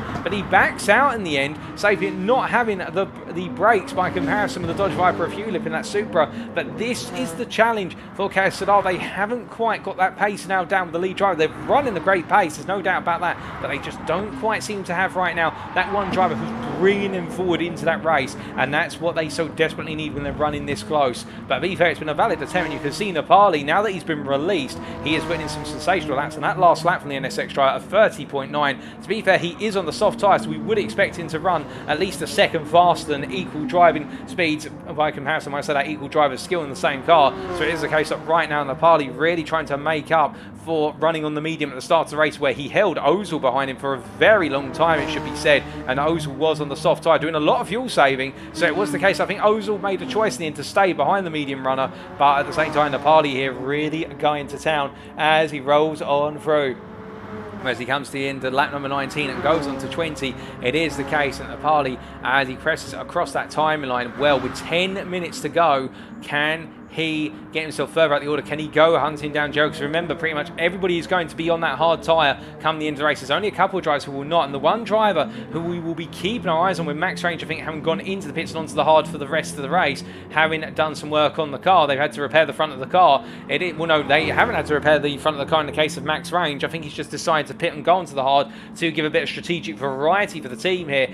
The driver we are looking at is Kazuya, and the reason for that is he went onto the hard for only one lap, and then he has filled the fuel tank in that BMW M6 to go to the end of the race on a set of mediums. And well, that is a sign that Kazuya feels as though he is at one with the M6 on a long stint. And well, in terms of his lap times, a 31.2 that last time around, definitely Kazuya is flying right now. And when our drivers come in, it will be the case, it will only be a tyre change and a little bit of fuel going in the car. If it's just a tyre change, it'll be about 25 seconds they lose. If a little bit of fuel goes in, we reckon it's somewhere in the region of about a 30-second stop. So that will be very interesting to see where Kazuya comes out in amongst the drivers. And right now, well, to give you an idea, he's 51 seconds off the leader. Meanwhile, it is the case that Napali 21 seconds off the leader. So Kazuya right now could come out around where Napali is in terms of overall time. Kazuya could jump all the way up to P6 at the rate he's going. As we do see the first of our final pit stops, then it is Shambazi who comes in off of the medium here as the PRiMA crew come out again to service their driver. And will they wait for him to make his way down the pit lane?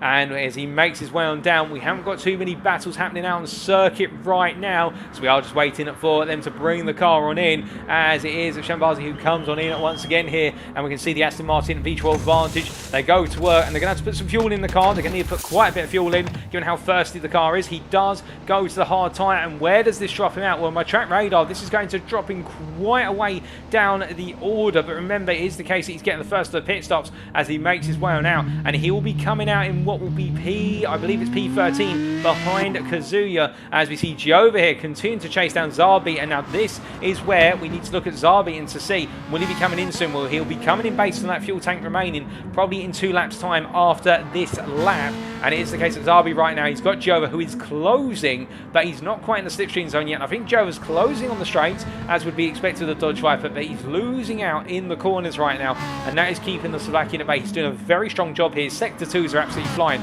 almost online with Killian, who also is in the Ferrari for PRiMA. But it's the case, the KSZR driver really doing everything to try and come home P3 here and have a place on the podium. As he makes his way through 13, 14 and up towards 15, we can see it's the case of Slovakian coming on through, and as he does, well, Giova almost in the tow here. He's actually in the tow now, but it won't be for long. That tow zone, of course, or the slipstream zone, we should call it in full English, being 0.75 seconds and closing off of the back of the car in front. But as he comes through the course, you can see Zabi's just able to take so much more speed. His average speed there for the Center S is about 2 to 3 miles an hour higher than Giova's, and that is what enables him to then open up the gap, and Giova's not back in the tow down the Reproposta straight. And that is the dynamic that Zabi is using very effective right now. He knows where he's stronger, and he's exploiting the Ferrari strengths there whilst managing that tyre wear. Meanwhile, down in P5 with Napali now 8 seconds off of Giova. I don't think he's going to catch Giova before he has to come into the pits here and go on to that hard tyre. And for Napali right now, well, we'll have to wait and see just how much time he's gained on the soft, but he will, I think, feeling as though he's lost an advantage, because he did have to spend the best part of 2 laps navigating past his teammates. Speaking of which, well, Mazaris right now the head of the rest of the KSZR pack from P6 downwards, with Hewlett just behind him here, as we see Hewlett come through turns 6 and 7. And then we do have Fishka, who's fallen alongside Sapin here, and Sapin has actually dropped behind Fishka once again here. I think the two of them having a little bit of a back and forth, and Ozil now in the Honda NSX closing up to the pair of them as they come out of 9 and in towards turn number 10. And remembering that Ozil on that medium as well, making that medium tyre work for him at the moment, as he's caught up to his 2 fellow medium runners in front of him, the KSZR drivers, and Ozil in the slipstream of Sapin as he rolls them down through turn number 11. I think the NSX driver will be enjoying this as he makes one through, because he will effectively almost get a double drive. So we see Zabi's into the pits as I look out my commentary box window. He has come in. The KSZR pit crew are out, so they are going to be servicing their Ferrari driver, and the question will be, where does he come out when all is said and done? Well, he's used all the fuel tank up, and it is the case that he will have to put some more fuel in the cars. We continue to look at Ozil here as he comes across Mazzaros as well into the pits. We've also got one more driver coming on in, and well, where will they be coming out? Well, they're doing the work on Zabi's car, and well, now they're servicing, they're putting the fuel in, and we'll have to wait and see. As we do see Nepali has come on in. He has used a lot of fuel in the Honda NSX, so it is the case that he's run those softs as best he can. He's now going to the hard tyre, and well, we see here it is the case that we do have Zabi coming on out. Now, where's that going to be? I think he is going to be safe, as meanwhile, Shambazi does have his teammate Kazuya behind him as they roll on down and around through turns 2 and 3, and Kazuya with a bit of lag there by the looks of things. The car jumping about all over the place briefly, and well, as he comes on down and around Shambazi, where is Zabi? He's only at the end of the Reproposta, so Zabi has been reeled in by Shambazi and Kazuya to quite an extent, although he's now going to the end on his tyres, so I think he'll feel safe. And as he makes his way up towards turns 6 and 7, we do see Shambazi and Kazuya together here, and I do think the hard runner will be letting his teammate through in the near future. He did just have the indicate light on briefly, but it was the case that Kazuya not close enough. Now, as they make their way through 7, surely Kazuya is going to be let through here. He is being given the let through there. We saw the indicator go on, and Kazuya now moves up to P9, and this is what Kazuya is doing. He's only 6 seconds down on Zabi. I don't think he's got enough to close up to Zabi come the end of the race, but he's targeting right now to finish P4. That is his target as he rolls on through. Now, will we see Giova coming? Not yet. Giova's still out there on the medium tyre. He's going very long, as is Almado, who's coming in at the end of this lap. And then we will see Killian, who will do one lap on the hards. He's made the fuel of that Ferrari just last an eternity, as meanwhile Sapien into the pit, also Hulip into the pits here. The two KSZR drivers coming on in from the sister garages, and well, we have Zabi making his way around right now. He will jump his two teammates, there's no doubt about that, but we'll have to wait and see how it's all going to be when they emerge from the pit lane. But this race really has been about strategy. It hasn't been so much about overtakes. We saw the best of the overtakes really on the opening stint from all of our drivers, but since then it's really come down to who has been doing the fuel saving, who's been doing the tyre management, and on top of that, who has just placed the pit stop at the right time to gain in clear air. And well, at this rate, it's looking as though PRiMA are going to be taking the top 3 spots on the podium, but this man will try and disrupt that. Zabi will be looking to try and come home at P3, but can he do it? That is the big question, as we're now only 3 minutes away from the checkered flag being thrown out, and it will be the case then our drivers will finish on the lap they're currently on, as we do see Ozil here closing up to the back of Fishka very rapidly indeed. And well, Killian's into the pits with 11 litres still in the car, and well, the Ferrari driver doing a fantastic job of fuel saving in that Ferrari. On top of what is there, you can see the delta. Almado 2% fuel versus Killian 11% fuel, and that is how it all trades up between the two drivers. It is the case that with that Ferrari and the fuel saving, Killian just able to save fuel better than anybody else here. And well, now as Ozil makes his way around chasing after Fishka, not in the slipstream, as they make the way to the end of the lap, and they both peel into the pits here. We do see Killian coming on out. He will become our leader of this race once again. Well, he's been the leader all the way through. It's going to be the case he's going to lead every lap here as he makes his way out. And Armado puts in barely any fuel by comparison. So it is the case. I think Armado knows he's going to the end.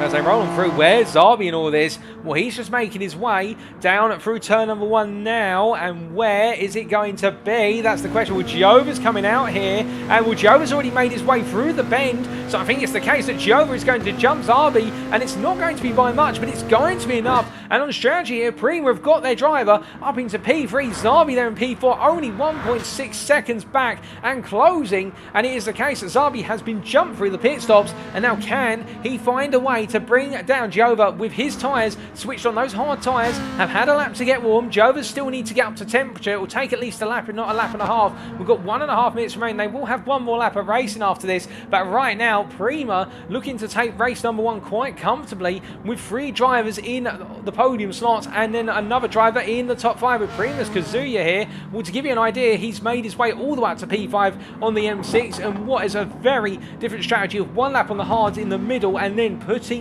max fuel in on the medium and going to the end of the race. And it shows you he's made his way up into P5, and well, he's just left Shambazi behind him in P6, and it's worked out in Nepali. Well, to be fair, it has worked out for Nepali. In fact, he's got to the head of the KSZR mid-pack in terms of he's got to the head of the train, which has all 6 KSZR drivers a -1 Zarbi, but right now it is the case that Napali running on that soft in the middle stint due to the time he lost that gap to Shambazi right now, 3 seconds, and I think that 3 seconds is the time he lost running behind his teammates having to find his way through him. At least 2 seconds, he should be a lot closer, and that is very unfortunate for Napali, as meanwhile we do see Zarbi here coming to the end of another lap, going on to one final lap, and he's chasing after Giova, and he is closing that gap down little by little, but I don't think he's got enough time here. Unless Giova makes the mother of all errors, it's going to be the case that Giova is going to be snatching away that final step on the podium, and to be fair, with a strategy like that, can you blame him?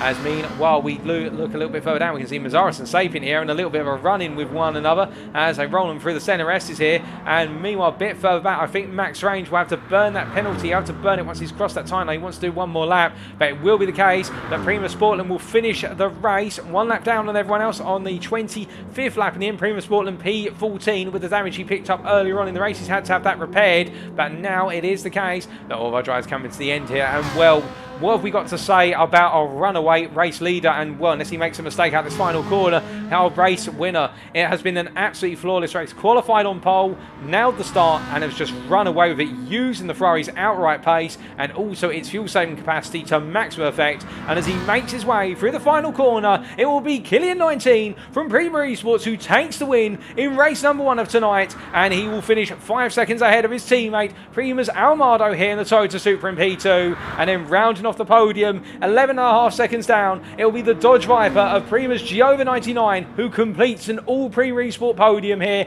P3 to the Belgian, and behind him it will be KSZR Zarbi, the first of the KSZR drivers in the Ferrari. A great effort to P4, and as PRiMA's Kazuya in P5 in an offset strategy that worked very well in the BMW. Shambazi P6 for PRiMA in the Aston Martin, ahead of Napali P7 for KSZR. A great work in the Honda, but it wasn't to be. Hewlett P8 for KSZR in the Dodge, then Fishka P9, Mazaris P10, and there is PRiMA Ozil who beats Sapien to the line there. PRiMA Ozil P11, Sapien P12, and then last but not least, it will be the Hungarian of KSZR, Max Range, who just has not had it work out for him. I think he'll be looking to come back stronger in race number 2 at Monza as he crosses the line P13. A round of applause for all our drivers, ladies and gentlemen. But in the end, there can only be one winner, and it is Killian 19 from PRiMA Esports from France.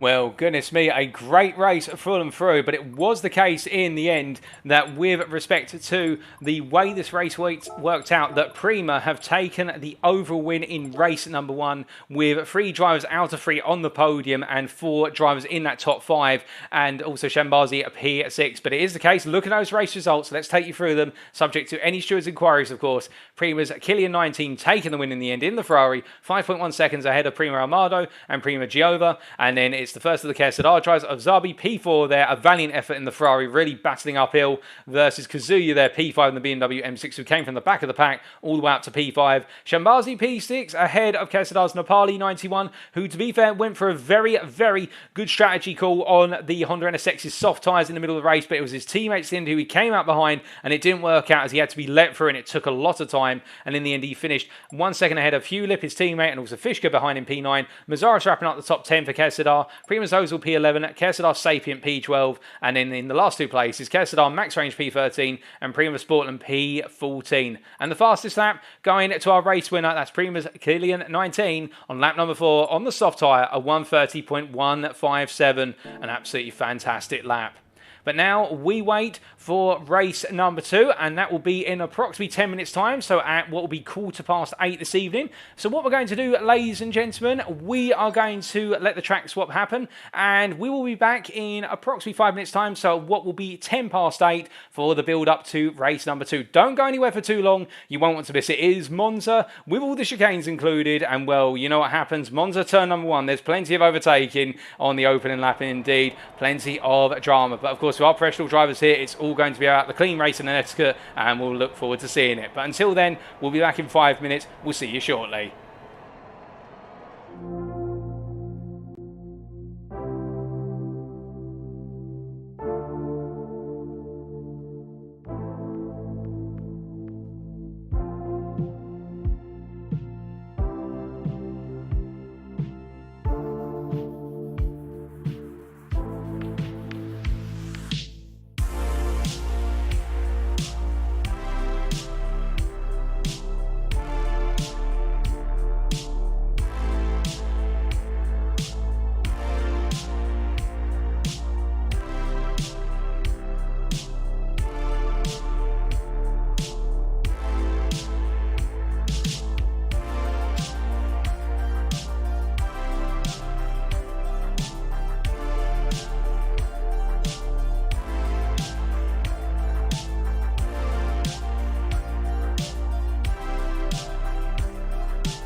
Alrighty, ladies and gentlemen, we are back, and we're back to the sound of a roaring Ferrari 458 Italia Gt3 in the hands of KSZR as he just makes a little bit of a evasive manoeuvre there with his teammate Di Mazzaris taking the rallycross line through turn number 1. But at the same time, we are now back, going from Brazil to Italy, and we're at the Monza circuit, the venerable, legendary circuit throughout the years of motorsport.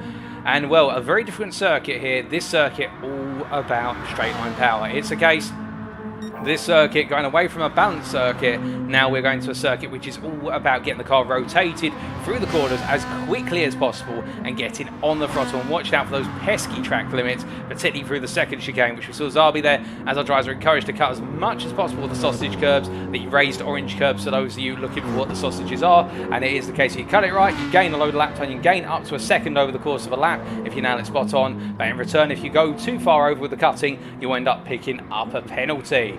Now, in terms of the previous race, well, PRiMA took the win in race number 1 with what was the podium filled with PRiMA drivers, also what was P5 and P6, and then in KSZR not too far behind, but it was the case that drivers just ended up being in a midfield pack together and it didn't quite work out. But now, we're at a circuit which will see the front engine rear-wheel drive cars in particular taking advantage. Now, the Ferrari 458, and we see Zabi here, for example, make his way around in the Ferrari, still should be quite strong over a single lap. It will lose out in the straights, and also the car will lose out gradually over the race distance if it's not able to stay in the tow of a good number of cars. Meanwhile, when we look to the Dodge Viper, we expect the Dodge Viper to be quite strong here at what is Monza because it's straight line speed, but again, it does have that downside, as we talked about earlier, of being quite heavy on the front, and it will understeer, and particularly for the Ascari chicane, which is coming up right now. Hewlett will be taking us to the third of the 3 chicanes here very shortly. It will be the case that he will feel the front end of the car wanting to straight line forward, but he makes a very nice run there through the Ascari chicane, and now coming on down towards the back straight in towards what is the Parabolica curve, and as he makes his way down. Meanwhile, other cars to watch out for with Shambazi in what is, as we look over to him, the camera will transition around very shortly. In the Aston Martin, we are expecting the Aston Martin to be an absolute beast around here in terms of straight line speed until it hits 6th gear, but by the time it hits 6th gear, it should be far enough up the road that it will feel very safe in terms of its acceleration. I think the Aston Martin will be the one to watch, but another car that could be one to watch as well, as we do continue to look around, the Mercedes. The Mercedes, to be fair, whilst it doesn't quite have the top speed of, say, the Aston Martin, alternatively some of its other peers, still good on the straights and also very stable over the curves. We've got a lot of raised curves here, so it will be the case that Fischke should be able to abuse those curves more than most. And, well, elsewhere, the Honda NSX, well, I think the Honda NSX, much like the Ferrari, is going to feel some pain around here, and particularly the Honda NSX, because it doesn't quite have that top speed compared to the other cars. The one thing it will have to its advantage in terms of capabilities will be its cornering capabilities through the 2 Lesbos, and that's turns 6 and 7 of those in numerical form. And the Bmw M6 will be the bit of an oddity here because it doesn't have straight line speed, despite the fact it's front engine rear-wheel drive. It has handling characteristics, so it may be a little bit off the pace, much like the NSX in that regard. Elsewhere, we do see a Giova in the Dodge Viper, which we talked about previously, and then we see the Parley in the Honda NSX, and, well, we also have the Toyota Supra, and we've got KSZR Sapient here, making its way on around through what is Curva Grande, and up towards the second of the chicanes here, and as he makes his way on through turns 4 and 5, we are expecting the Supra to be quite strong here as well, although at the same time, it will be the case that the Supra will want to be in the tow of some of the other cars to be able to gain the advantage. Now, of course, remembering there are 3 chicanes at this circuit. There's Rettifilio, there's Regia, and also there is Ascari, and it's a case that we'll be giving you that on board with one of our drivers in the qualified session in the near future. And, well, we are only now a minute away from going qualifying and kicking off proceedings for race number 2 of tonight. And can KSZR come on back strong in race number 2 and tie things up over the course of the proceedings, as they see Sapient make the way through what is Ascari there. And, well, I think the Supra driver would love for an opportunity to be a bit further up the order, and it just hasn't worked out, this partnership really of the Supra and Sapient so far. It's always seemed to place him in the middle of the pack, and he will want to be right towards the front of the pack. But we will wait and see, as we've got less than 30 seconds before we start to get that countdown, as Armado will be feeling the same. In the Supra, he will be thinking about how can he get the venerable Japanese machine right to the front of the order, as he makes his way down the back straight here, down the Seraglio straight, or the Curva de Seraglio, depends on whether you want to treat it as a curve, because it has a kick coming out of what is the second Lesbo onto the main straight itself, but we're just going to refer it to Seraglio from this point onwards as he makes his way through Ascari. as he comes charged on down right now, we have got over to a quarter past the hour, so we should be seeing that qualifying countdown any minute now. All of our drivers are out of the circuit, and well, what are your thoughts, ladies and gentlemen? Do let me know in the chat. We can see a number of you have enjoyed what is the opening race, particularly Thomas Cooks there in the YouTube chat, really enjoying things, but now we are waiting to go racing once again. Do we expect PRiMA to make it 2 out of 2, or alternatively, let me know which car you think is going to be right at the front, or which driver is going to take the win here at Monza. I think personally that right now the one driver who will feel he's on form is Kylian, the P3 driver here in the Ferrari, as we're about to get the countdown, but of course he will have to navigate a straight line speed deficit, but the return is he can do a lot of fuel saving, particularly if he's in the slipstream of another car. As we see there, our lobby host KSZR Sabi now getting ready to do the countdown, and any moment now, there it is, ladies and gentlemen, 5 minutes. Who's going to be on pole for race number 2? Let's find out.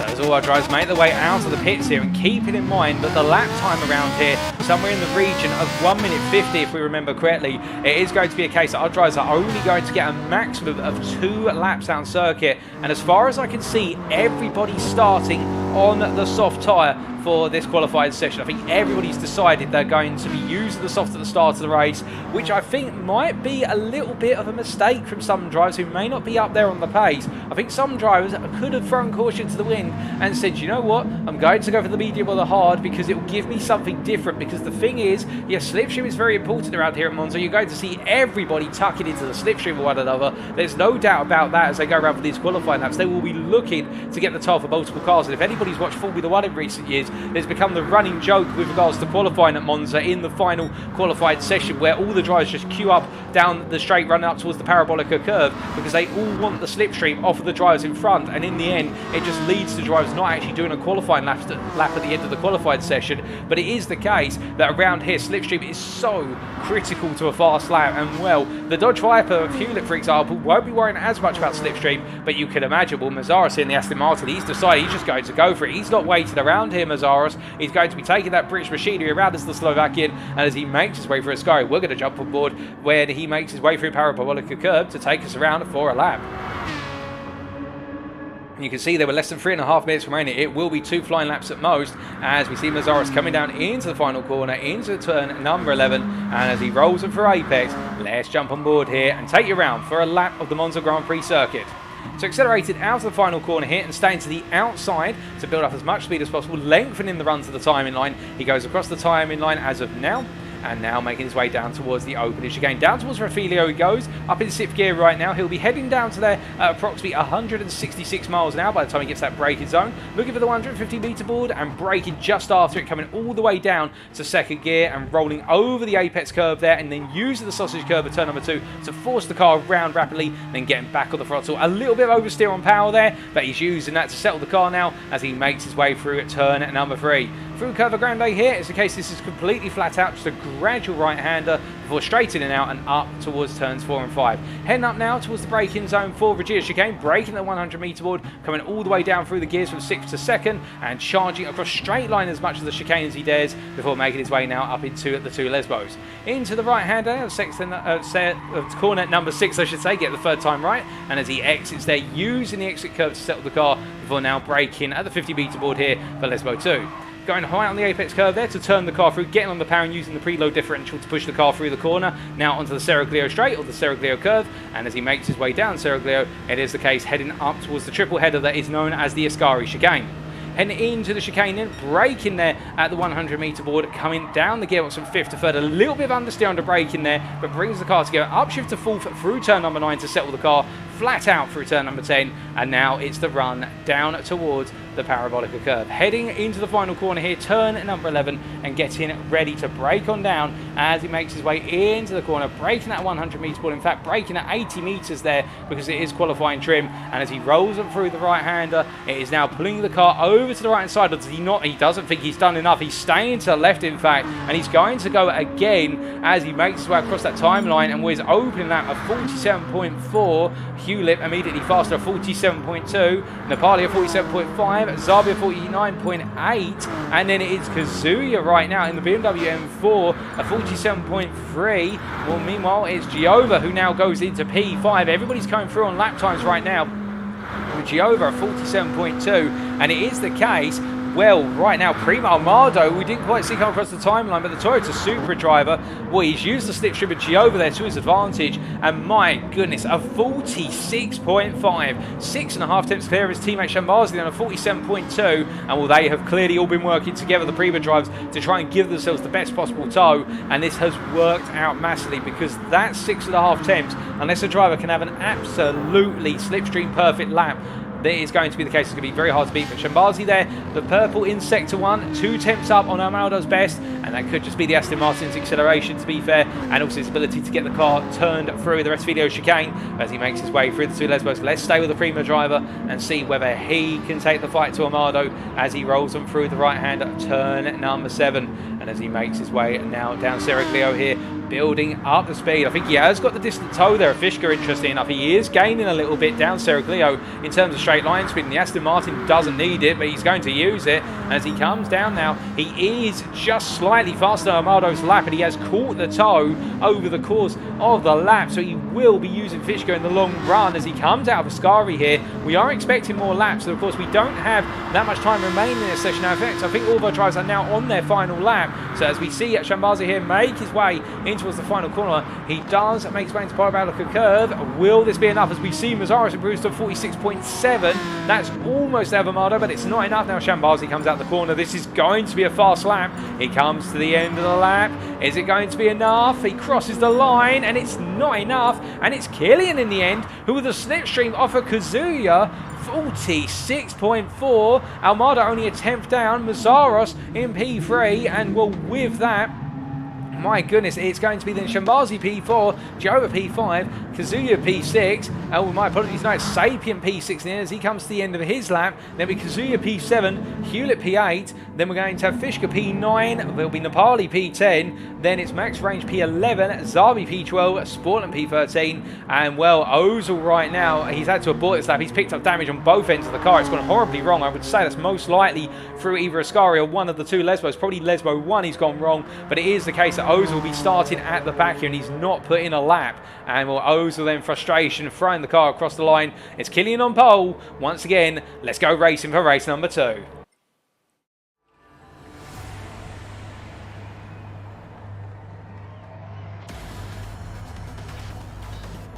As we pan down to the grid here on the right hand side, you can see PRiMA Esports Killian 19 on pole with Armado alongside him. The pairing from race number 1. KSZR's D Mazzaros on row number 2, alongside him Shambazi, and then it's Giova and Sapien on the 3rd row. And as we further go back, you can see the KSZR drivers really in those even number positions as we wait for the lights to go out.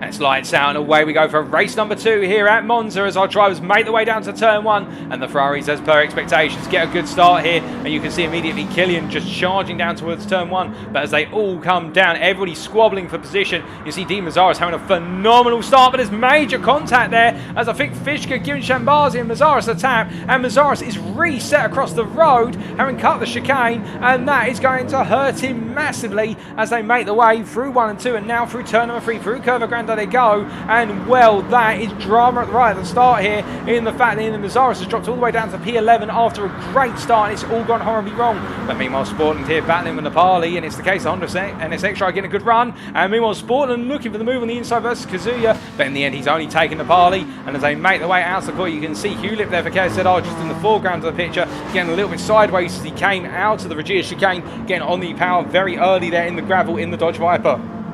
As they make their way through the 2 Lesbos now, it is the case they all settle down into a line.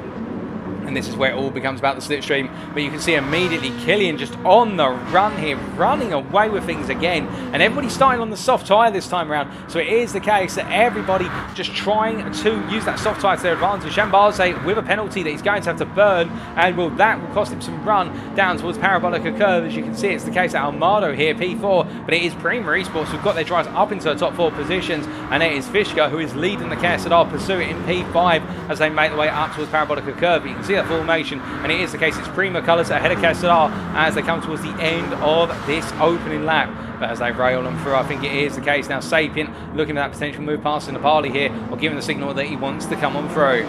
But after lap number 1 then, it's PRiMA Esports Killian leading this race by 2.3 seconds ahead of PRiMA Giova in P2. Shambaze and Amado changing places. Amado now taking P3 off of his teammate. And then we do have Fishka here in P5, who's got Hewlett coming down the inside here. The two KSZR drivers changing places, and Kazuya trying to get into the mix as they come down to turn 1 for the second time of asking. And well, in the end, they battle side by side through the corner. I think they're conscious of trying not to let Kazuya gain an advantage. And well, it is the case that Hewlett has got ahead of Fishka. Kazuya P7, followed by PRiMA Sport and P8. There's KSZR Sapient in P9, along with his teammates Nepali P10, Zabi P11, as they make their way on through. And then we can see Team Mazaris P12, Max Range P13, and then PRiMA Ozor P14 here. And all of our drivers having started on that soft tyres we talked about previously. So no strategic variety right now. If it's going to come, it will come later in the race, as I think that's a driver into the wall. And I think that is PRiMA Sportland who almost, well, PRiMA Sportland got it wrong. And he's brought it back together, and well, he's dropped a position. As a result, he's got a bit of oversteer there, power oversteer on the exit of Regia, and that has cost him a position. But speaking about being cost a position, let's wind back to what happened to Mazaros at the start. So making his way on down here, Mazaros getting a good run. Now we're going to look from behind, because making his way down to turn 1. Now I think we're going to see Fishka in the Mercedes a little bit further back there as they rolled into the braking zone. Fishka comes in quite heavy there, and well, Mazaros has to run across the road, and it's the reset for Mazaros, and he had nowhere to go other than off, and well, that has not worked out for Mazaris at all as we return to those live pictures now. And it is the case. Well, Zabi ahead of Mazaris has got a penalty to Bernie Burns that has a Sportland. And I think some chat limits being a bit liberally used, as we see Sir Bolt Job there in the Twitch chat saying, well, bold prediction, clean turn 1, and we're a bit too bold there. And well, all of our drivers going racing, but nobody picking up damage so far. That's the key takeaway. And everybody staying in the battles as we see Sportland there burning the penalty, and that is going to cost him a huge amount of straight line speed. As you can see, Zabi just pushing along there.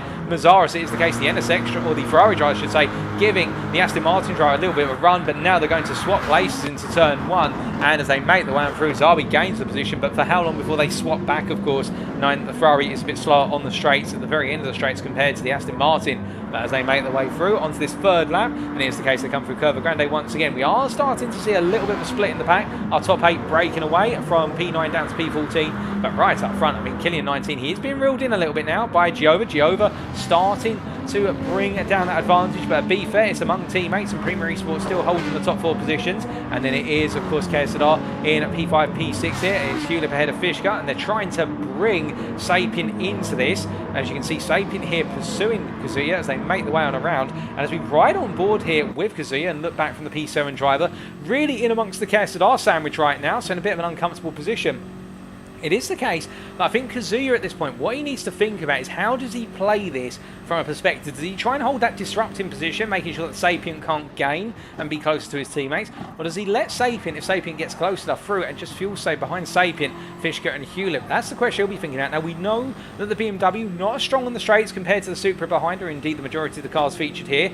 Also on top of that, it doesn't have the best fuel fit efficiency, so as a result, fuel saving when tucked in could work really well for Kazuya as they make the way on down, but we'll have to wait and see what he decides to do. But this race quite early, starting to move into a little bit of a slipstream fest at the moment in terms of our drivers looking to just fuel save off of one another. Nobody really daring to brake right now in terms of break away from the field. They're daring to break into turns, of course, otherwise they'd be straight line off, and we don't want to see that. But you can see a bit further back there, it does look as though we have a potential move brewing here with Mazaris having to go defensive versus Sportland in the long run down towards turn 1. It's Aston Martin versus Mercedes power, and well, Sportland looking for the move outside to inside, Mazaris defending inside to outside, and Sportland way too far back there on the brakes to be able to get alongside and try to force the move through. And in fact, he's lost out there, Sportland. He's got max range now tucked in right behind, and the BMW, a fellow German piece of machinery, will be trying to cut past the AMG in short notice as they roll through the right-hander here of Curva Grande once again. Now as they come charging on up, of course what will be going through our drivers' minds at this point is how much fuel saving can they do without compromising their race time. and I think the majority of drivers here will most likely be doing very early short shifts. But on top of that, some drivers, when they get close down the straights, if they feel safe, they'll be wicking the fuel mode or the fuel strap from mode 1, which is of course using the most fuel but getting the best performance out of the car. They'll move it up to fuel modes 3 or 4, perhaps even some to 5 or 6, depending on how close they get to the driver in front. And that will help them just do a little bit of extra fuel saving, perhaps give them back 1% over 1 or 2 laps, and that is going to be critical as we see a bit further up the road there. Hewlett with a penalty, a 1-second penalty for track limits I'm hearing at the Lesmos, and well no, in fact I think that 1-second penalty has stemmed from Regier and he's only now just starting to burn it. I'm not 100% sure, but Hewlett will fall off the back of the top 4, and it is the case. This is not what he wanted, as we see Kazuya is now holding firm versus Fishka. He's found a way past Fishka, and Fishka I think has made a mistake somewhere because Kazuya was behind him and now he's ahead, and with Hewlett burning that penalty, well, Kazuya's not going to be close enough this time around, but Kazuya is building pressure here, and could we see PRiMA take the top 5 positions early on in this race where they are pushing on through in the meantime? And well, Kazuya at this point, it has to be said, doing everything he can, but Fishka's going to try and come up the inside here as they make their way down towards turn number 1, and as they do, well, Fishka taking the position here of Kazuya. Kazuya not finding it, but Sapien trying to squeeze his way on in the end, and Kazuya saying to him, no thank you sir, you're going to have to wait your turn, because Sapien trying to take advantage there of Kazuya being quite passive, but in the end it is the case that Sapien not able to capitalise, and Kazuya getting his elbows out and saying no, only one's allowed through, not the 2. As they make their way up towards Regier here, you can see Sapien up the inside of Kazuya. He's trying to get his nose in, but the BMW just a bit stronger on the brakes compared to the Toyota, and Kazuya making it very clear he does not want to be dropped behind both of the KSZR drivers. It is the case that Sapien is going to be held at bay, and I think Kazuya, what he's trying to do here is essentially cut off the head of the snake in terms of he's trying to keep Fishka by himself a bit further up the road with Hewlett, and you can see that the 2 KSZR drivers who P5 and P6, they are not within the slipstream of one another, and as a result what that means is one of them has either got to push the pace, so Fishka's got to push the pace, or Hewlett's got to back the pace off in order for the 2 of them to work together, which neither of them will want to do, and Kazuya really is acting out as the rear guard for the top 4 PRiMA Esports drivers in the top 1 to 4 positions, because Kazuya right now in doing this, he's taking away KSZR's opportunities of getting back into this race and taking the win in race number 2 as they make their way down and around towards Parabolica Curve. But meanwhile, Mazzaros here, P9 is also closing up, and then PRiMA Sportland here wrapping up our top 10, and here's the case of Mercedes AMG driver here inching closer to Mazzaros with almost 10 minutes of this race complete, 9 minutes complete now as they come to the end of lap number 5. They go on to lap number 6 here, and still plenty more racing to come, but we are waiting to see exactly when those potential overtakes are going to come, as we do see our 2 Honda NSX drivers of KSZR Nepali and PRiMA Esports Ozil now running nose to tail as they make their way down towards turn number 1 once again. Into its video they go, and well, I think the Honda drivers know they're up against it here. The Honda not strong at Monza whatsoever, and I think they're just trying to make the most out of a car which really has not got the grunt to match the cars around it. As we see a bit further back there, and I didn't notice this, Zabi has dropped all the way down the order, and I wonder if Zabi's made a mistake somewhere because he has gone all the way down, and well, that is very unfortunate for the Slovakian drum. We didn't see that on camera, but one thing we did catch on camera was Sapien's attempt at a move at Kazuya. In fact, Sapien has found his way past Kazuya. Where did that happen? Let's take a look back. Well, Kazuya's already been past, so it must have happened into turn 1 and we've missed it on camera, and I do apologise for that, ladies and gentlemen, but it's the case Sapien got through this time, and Kazuya has not been able to keep Sapien away from his teammates, and will we see the long arm of KSZR come to life here, as we can see immediately Sapien going past Fishka. He's going to try and go around the outside of his teammate. Now, will Fishka go on the brakes early by comparison? No, it's the case. The 2 of them are battling here through Ascari, and Sapien in the end will take the outside to inside line through the middle portion of Ascari, so he'll get it done. But it looks as though here it's the case both drivers were to be the head. I think it may also have been the case they wanted to create a rolling roadblock that Kazuya could not capitalise on, and Sapien now up to P6 here. The Toyota Superdriver, I think, really feels as though he needs to bring the team back into this race as they make their way through Parabolica Curve, and as they roll through the right-hander here, well, you can see Sapien absolutely flying since he's got a head right now. He's just come alive, and will Hewlett by comparison is the best part of 2.8 seconds up the road, and this is what KSZR need right now. They need to get back in this race, and I think Sapien is the man to do it if he's allowed to run. But here comes Fishka again. Now, is Fishka acting as a defence, or is he going for the switchback? And he's going for it. Kazuya tucks in behind here, doesn't make any contact, stays very close, but that was a much more coordinated coordinated return pass between Fishka and Sapien, and that's what they need to do. If they think that both drivers can keep swapping and they gain overall time, then they've got to do it like that and not fight side by side through the chicanes, but they'll cost themselves away so much time if they do fight through each and every chicane. And we can see here, with Sapien very close to the back of Fishka, but not enough to sort of make the return there, and Kazuya now in a position where he can be very threatening, and I think that's what the problem is. It may also be a little bit of nervousness because they know the BMW M6 driver. The M6 should not be up here on paper, but it is right up here in the mid-pack right now against two of the cars which we'd expect to be some of the faster cars around the Monza circuit. And you can see Sportland there in the rear view picture we now focus on. He is closing up as well here in P9. And Sportland at this pace, if he carries this on, he will be supporting Kazuya shortly. And if he can bring that support in, that will do him a huge favour, and it will do PRiMA even more favours in the long run. But we look from our drivers in the mid-pack towards our leaders, the bottom of our top four right now, Shambazi, who's been dropped a little bit by the top three, and you can see Hulip is gradually gaining on him, and it's a good time for us to take a look at the telemetry data, I think.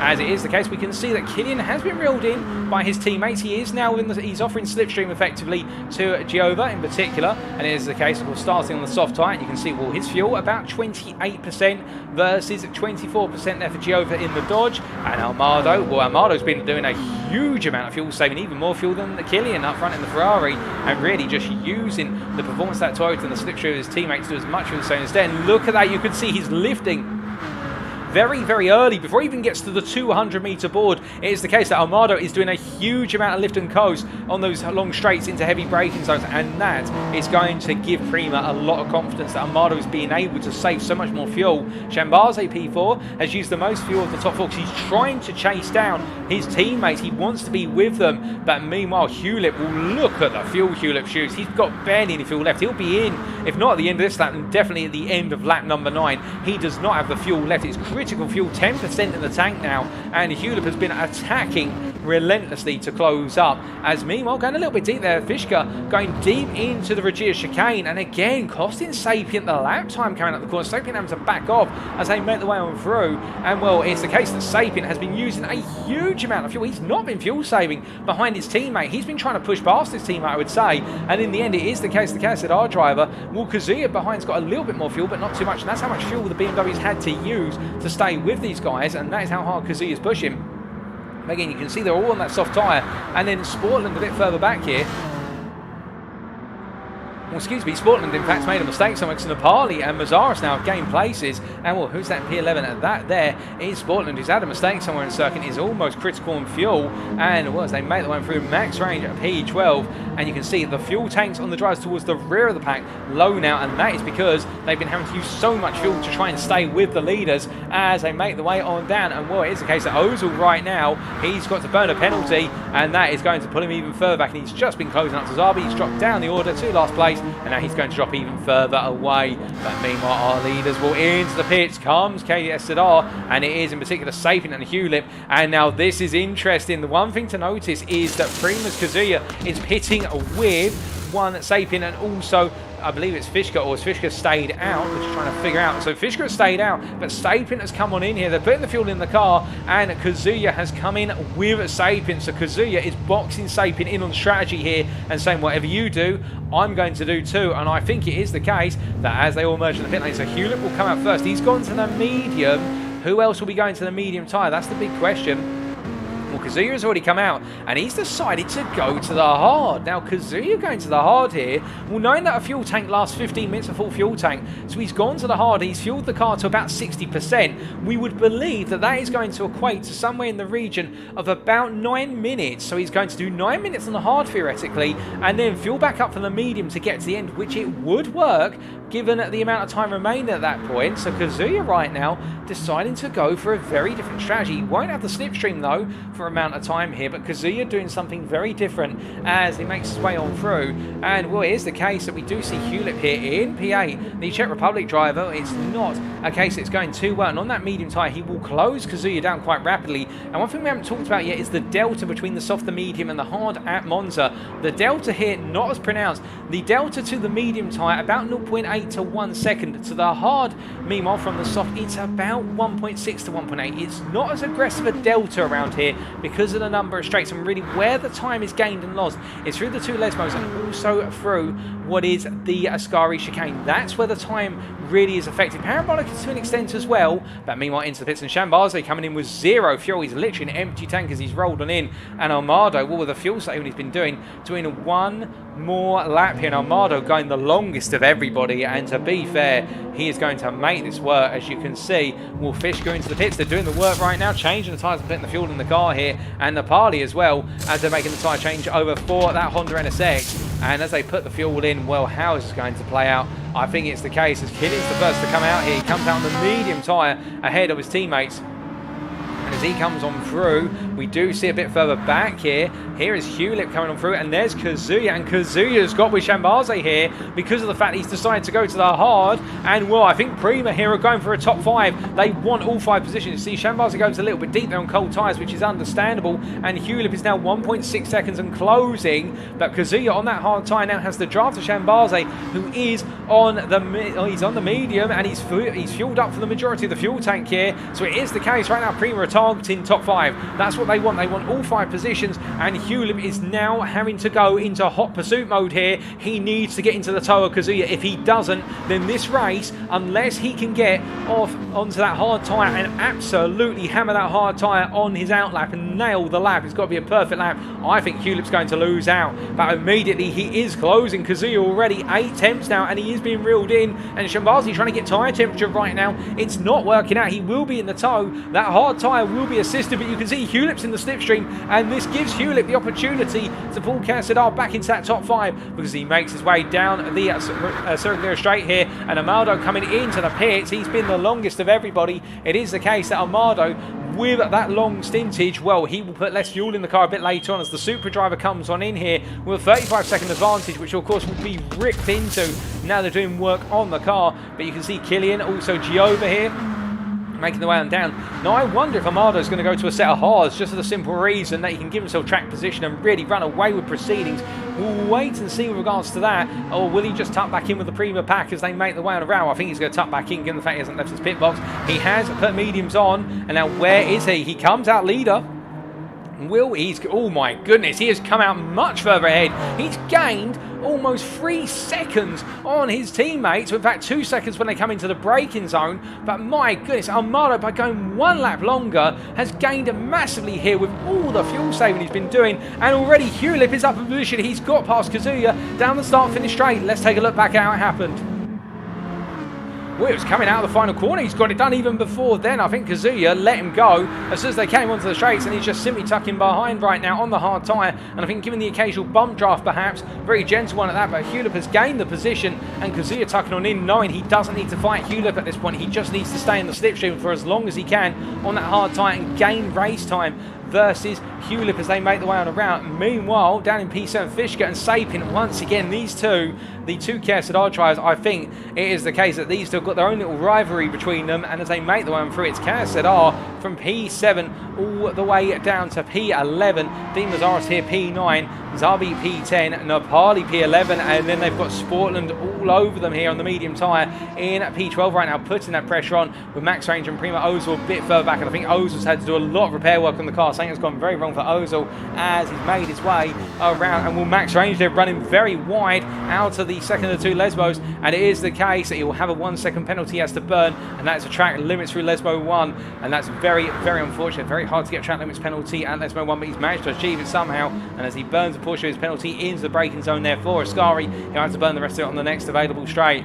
But meanwhile, we look at Armado here, who is being reeled in by Killian to an extent, but Armado, to be fair, well, this is absolutely on point for them from PRiMA Esport right now. They are running with this very happily, but to be fair, they do have a fly in the ointment, and that is KSZR Hewlett, who, as he makes his way across that timing line to go on to lap number 12, he is trying to pull himself up the order using the American power, that Dodge Viper, that 8.4 litre V10 engine, using that American muscle to try and get himself back into contention. Now, can he find his way into P4 or further up? I think to do so here, he's going to have to pull out all the stops and forget about the fuel saving. And indeed, Sir Bottle Job in Twitch chat saying the rarest thing in Gran Turismo Sport, the overcut working, and Armado definitely demonstrating the overcut working here at Monza today.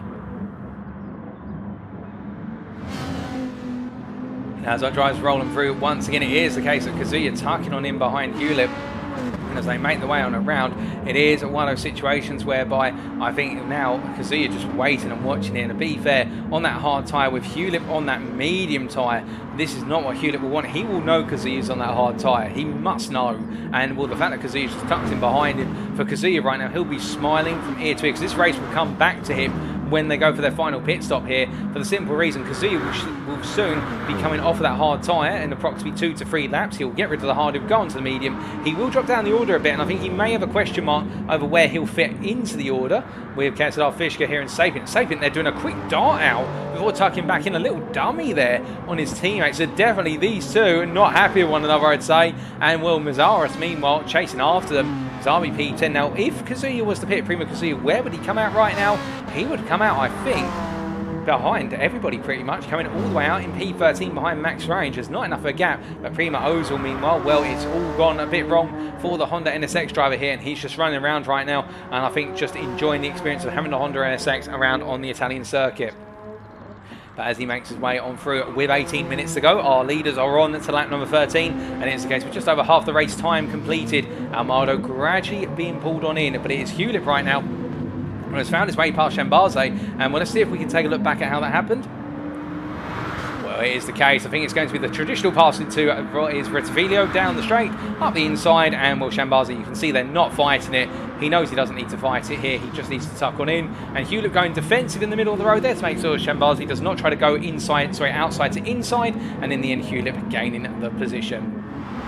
As they make their way on through the corners this time around, it is the case that Hewlett here now under a bit of pressure from Shambaze as they make their way on through the right-hander of Lesmo 1. And as they come on through, I think Shambaze here will be right on the back of Hewlett. And what he'll be trying to do here is fuel save, but make Hewlett push a little bit harder, take away Hewlett's ability to do any fuel saving, because there's only a 3.2 gap. Sorry, a 3-second gap, I should say, to PRiMA's Giova99 further up the road in P3. Now, will Hewlett go all in to chase down the Belgian, or will he decide, you know what, P4 is the best I can do right now? I have to wait until later. I think Hewlett's going to simply tuck into P4 here and wait. If he can gain on the leaders, he will, but I don't imagine he's going to go all in to try and get this for the simple reason, if he rips all the fuel out of the car and takes the tyres to pieces, it's going to destroy his final stint. He'll have to pit earlier. As he makes his way down right now, we can see Kazuya, after Hewlett and Shambaze change positions, it is the case that Kazuya has now been dropped, but to be fair, he'll be coming into the pit soon, and really Kazuya has gained a huge amount of race time here. It doesn't look like it, but trust me when I say this, ladies and gentlemen, Kazuya has gained a lot of lap time because he's been on the hard, he's been running medium pace on the hard for the majority of the stint. Now it's all about this one pit stop for him, coming out in clear air, switching that medium tyre on, and just putting in qualifying laps. He's got to put in qualifying laps from here to the finish of the race to get himself to work the overcut on that first stint.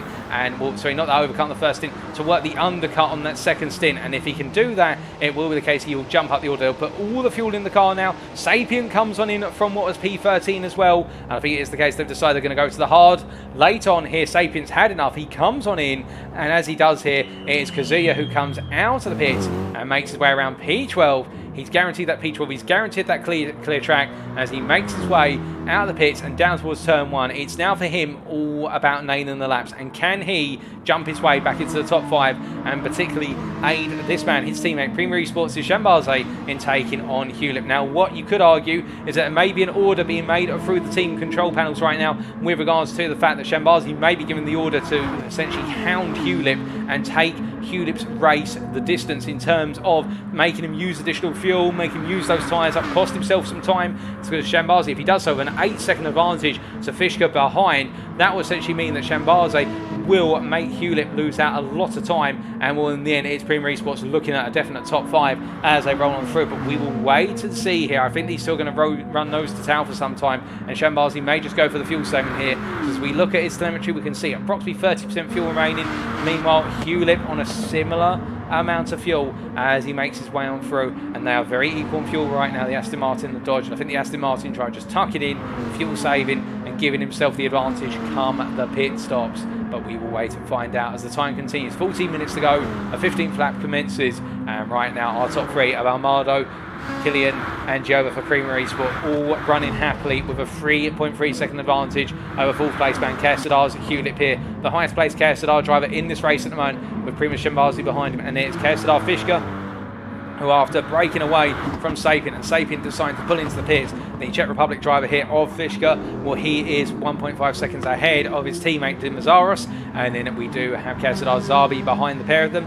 It is the case that the third teammate in the sequence, P8 in the Ferrari, with Sportland behind him, and then we can see at P10 and 11 we do have Max Range and Nepali for KSZR as they make their way out of the opening chicane, out of Rettifilio and through Curva Grande and up towards Regia once again.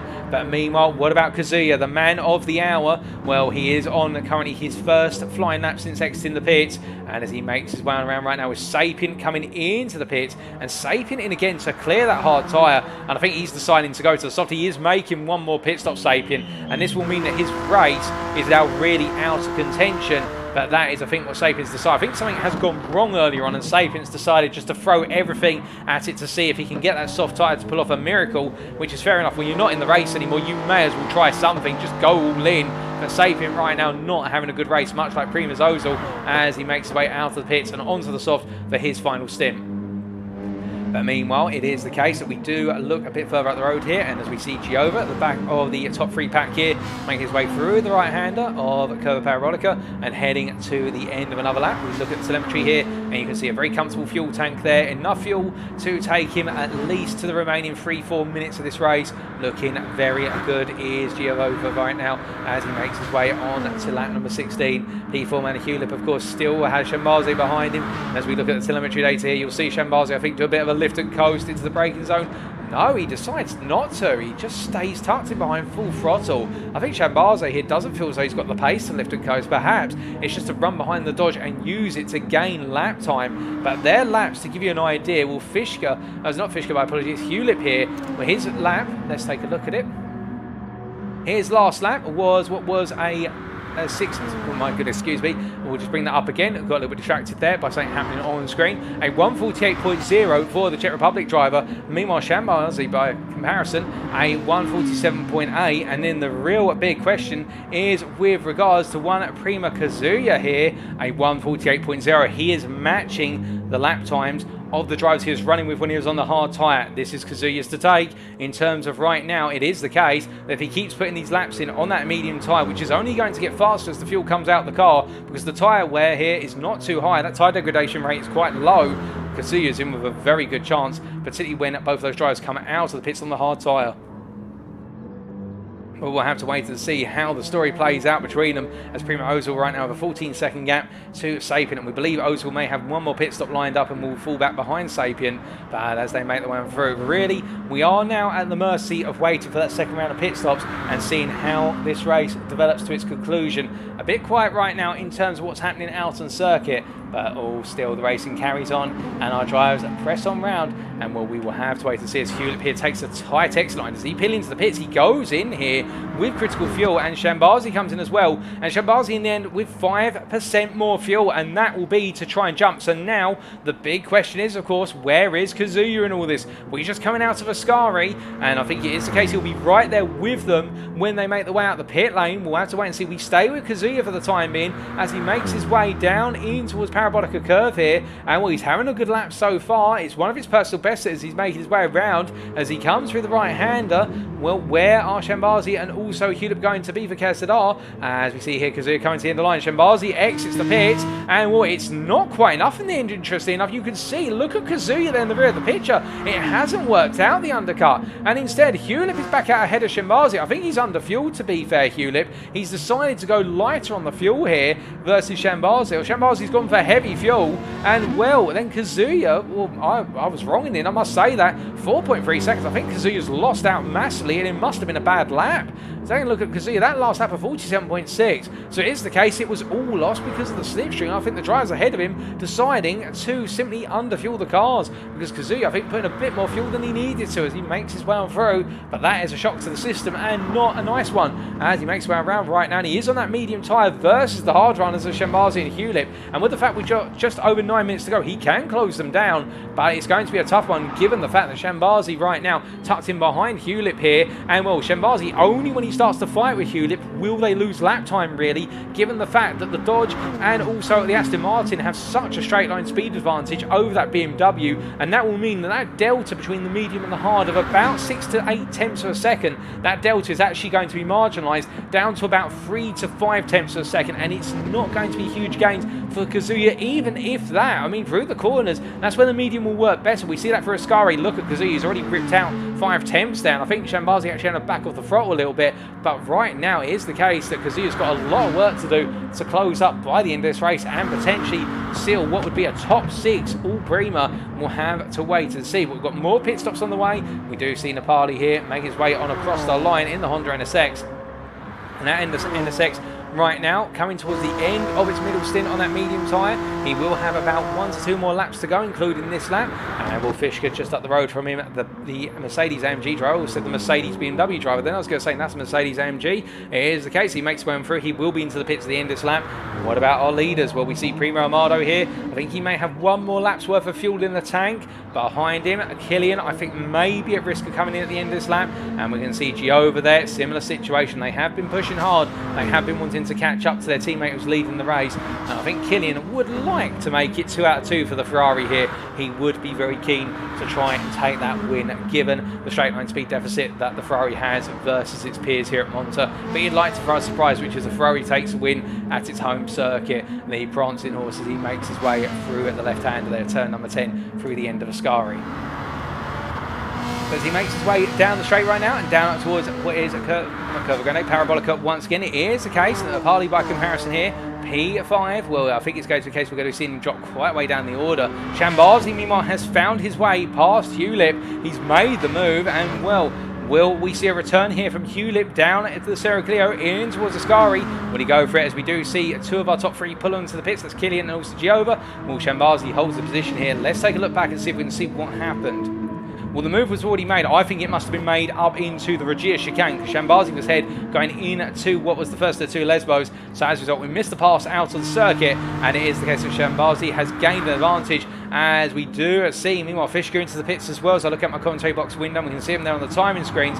And well, will Nepali peel into the pits as Killian goes onto the hard tyre, as does Giova, who puts in 10 litres more fuel by comparison with Killian. He needs more fuel there, and as they make their way across the timing line this time with Shembazi and Hewlett. Well, Shembazi here going defensive early on down the straight, so he is now going to battle for position here. I think it is the case that PRiMA really do think that they can take top 6, and as they make the way on down, you can see it's Hewlett here side by side with Shembazi as they make the way through the right-hander, and meanwhile behind is Kazuya, who gets ahead of Fischke. So this strategy of hard to medium has gained Kazuya P6 versus Fischke, as meanwhile Hewlett has got ahead of Shembazi through the opening chicane, and now these 2 battling is going to bring Kazuya in. There's no doubt about that. The gap is 3 seconds. Kazuya's just had to make a pass, but remember, Fischke is now on the hard tyre, and whilst he'll gain on the straights, he'll be dropped through the corners if Kazuya can nail each and every corner. Meanwhile, that battle for P4, it's a half-second penalty for Hewlett, and with that, that means that Hewlett will now have to burn that penalty down Cerro Clio, and that is going to cost him massively here versus Shembazi. That's the equivalent of about a 9 to 1.1 second, a 0.9 to 1.1 second penalty when you burn that time off, and you burn it down the Cerro Clio straight. But he's going to go on, he's going to burn it later on. I think he might try and burn a little bit of it under braking into Ascari, and you can see that Shembazi is staying right there with him, forcing him to have to squirm around circuit. And in fact, in the end, it's Shembazi who goes down the inside, and Hewlett, knowing I think he's got nowhere to go, and he's decided to lift off and try to burn a bit of the penalty with Shembazi passing him. But all this is enabling this man to close up. And if PRiMA keep this up at this point, well, my goodness, it is going to be the case that they'll be looking at top 5 for their drivers. Top 5 for their drivers, as we see that Kazuya trying to hold on here and keep ahead of Fischke, but Fischke staying with him down the straight and in that tow. And as they make the way on through the Parabolica curve, it is the case that the Frenchman right now doing everything within his power to hunt down the Czech Republic driver ahead of him as they make the way across that timeline once again. Onto lap number 20 they go. 5 minutes remaining, or less than 5 5 minutes plus the final lap, and we can see it is the case now that, well, Shambazi here battling with Hewlett. They're side by side into the opening chicane, into Rettivillo. Shambazi holds the initiative here. He takes the advantage again, P4 and Hewlett. Now, well, that side by side battle there has cost the two of them 1.5 seconds, and Kazuya is almost there. He's dropped Fishka in the run out of the chicane, and now Fishka looking to try and get back into the slipstream, but I think Kazuya is going to be really on the back of Hewlett soon, and this will be a PRiMA top 5 if this carries on as is, and will KSZR have got no response. Hewlett is by himself right now, having to battle to try and stay in the top 5, and it's not looking good news with 4 minutes to go. But meanwhile, in a happy situation, Armado here, with soldiers on a round, and well, he is leading by 5 seconds. And it's the case, the hard-shod Toyota Supra just running away with things with Killian P2 and Joe P3 for PRiMA Esport. But meanwhile, we come back to that big battle for P4 here, and well, we ride on board with our P4 driver, PRiMA Shambazi, the Frenchman making his way down towards the chicane, down towards Ascari, and will Hewlett not close enough this time, but will Shambazi try to hold Hewlett at bay in terms of back him up into Kazuya? I don't think he needs to be fair. I think PRiMA know they've got this in the bag. It will be 2 wins out of 2 for the team if they finish as they are right now, because it will be top 4 plus P6, and then it will be a bit further down with regards to, as I understand it, P9 and also P14. But it is the case, those top 4 finishes will be enough to give them that win. That's what they want. And as they make their way around, it is the case, as you say there in the chat, so Bottle Job, Amaldo's to lose in terms of that pit stop, and 5 seconds ahead of Killian, and he can really coast to the end. And Shambazi right now has broken away from Hewlett. He's not affording the slipstream anymore. And Kazuya, well, 1.7 seconds back. But look at this, Fishka using the straight line performance of the Mercedes, and he's right there on the hard tyre, and I don't think Kazuya's got a response. In fact, I think Kazuya's low on fuel, and I don't think he's got enough. And as Fishka goes up the inside into Rettivillo, it's the case he gets the move done there, and Kazuya moves up, so he moves down to P7, Fishka moves up to P6, and KSZR are coming back now at the very late stages of this race, but it's too late for them to take the win. It's more a case now of them just trying to get at least one driver in the top 5 and one driver in the top 6. And as he makes his way around through Curva Grande, Fishka will have to be aware of the fact that Kazuya will get the better run now through Sector 2, but he's so low on fuel, Kazuya, by comparison. I think he's done it 1 lap too short on fuel, because look at that fuel tank. I don't think Kazuya can get to the end of the race on that fuel. I think he will run out of fuel on the final lap, and that's why all this charge from Kazuya has been destroyed at the final moments through a lack of fuel. He's gambled, and it hasn't worked out, even though the strategy all looked good as they make the way around right now, and Kazuya really not in a good place in terms of that fuel. Meanwhile, Mazaros here, P8, he'll be starting to see the time between himself and Kazuya can't come on down shortly, I reckon. Wasabi P9, Nepali P10 for KSZR, and then it's PRiMA Sport and P11 hunting down Nepali.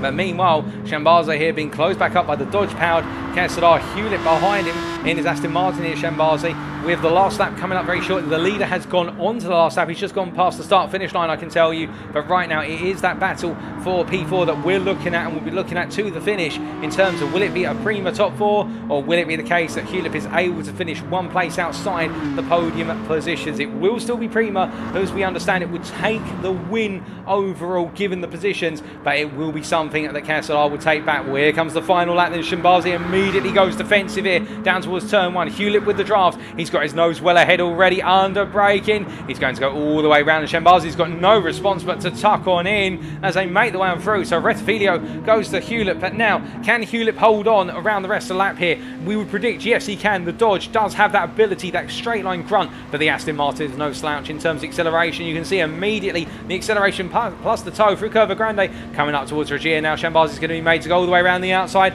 They go into the heavy braking zone here, and Shambazi not able to find a way through as they roll on through the second chicane through Regia here, and Shambazi has to wait with a little bit of a wobble there coming over the sausage curb, and as they make the way in to the first of the 2 Lesmos here, it is no change, although Hewlett goes a little bit deep, but brings the car in on a late apex, so he doesn't lose any time making his way on through. And meanwhile, we do see it's a case of Shambazi not close. Oh, goodness me, Shambazi almost losing it there on corner exit, and just getting on the power a bit too soon with the AstroTurf on the exit curve of Lesmo 2, and that I think might be it, unless Hewlett has an absolute disaster of a run through Ascari here. But we have to cut away from them, because meanwhile making his way through the final corner, and he's nailed it on the strategy. He didn't have the qualifying lap, but in the end, oh sorry, the launch off the line, but he did have it on the strategy. strategy and the fuel saving, and it is PRiMA Esports Armado from France who will be your winner at Monza here in race number 2, taking the win by 5.4 seconds ahead of PRiMA Esports' Killian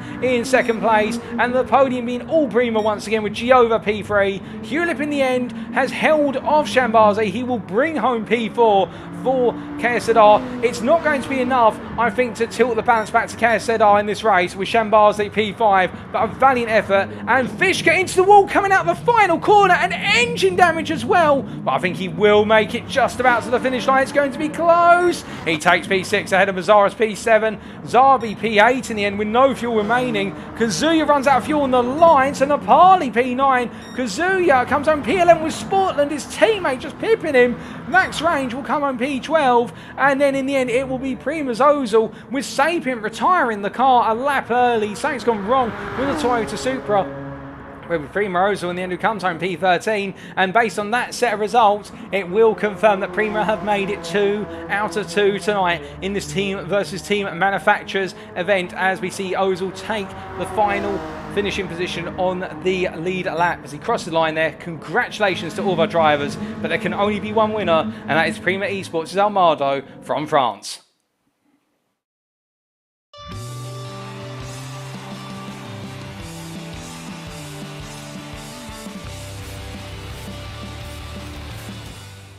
Well, a very different race compared to Interlagos at Monza, but in the end it all came down to the battles on circuit at the start in the opening stint and right towards the end, and all the fuel saving in between. But in the end, the master of the slipstream craft and fuel saving, PRiMA Armado, taking the win by 5.3 seconds ahead of his teammates in PRiMA Esports, and that's Killian 19 and Jova 99 completing an all PRiMA podium. KSZR's Hulip finishing P4 in the Dodge Viper there, a brilliant effort from Hulip to bring KSZR into P4, with PRiMA Esports to Shambazi completing the top 5. KSZR Fishka and Dean Mazaris P6, P7 with their teammate Zarbi and Nepali behind P8, P9, and then PRiMA Esports is Sportland wrapping up the top 10 ahead of his teammate Kazuya, and it's KSZR's Max Range P12, and in the last 2 positions there, PRiMA Ozil and KSZR Sapient, with the fastest lap going to Sapient on lap number 20 towards the end on a very low fuel Supra, and that was a 46.422. But based on these results, ladies and gentlemen, that does mean that PRiMA have made it 2 out of 2 tonight. It was closer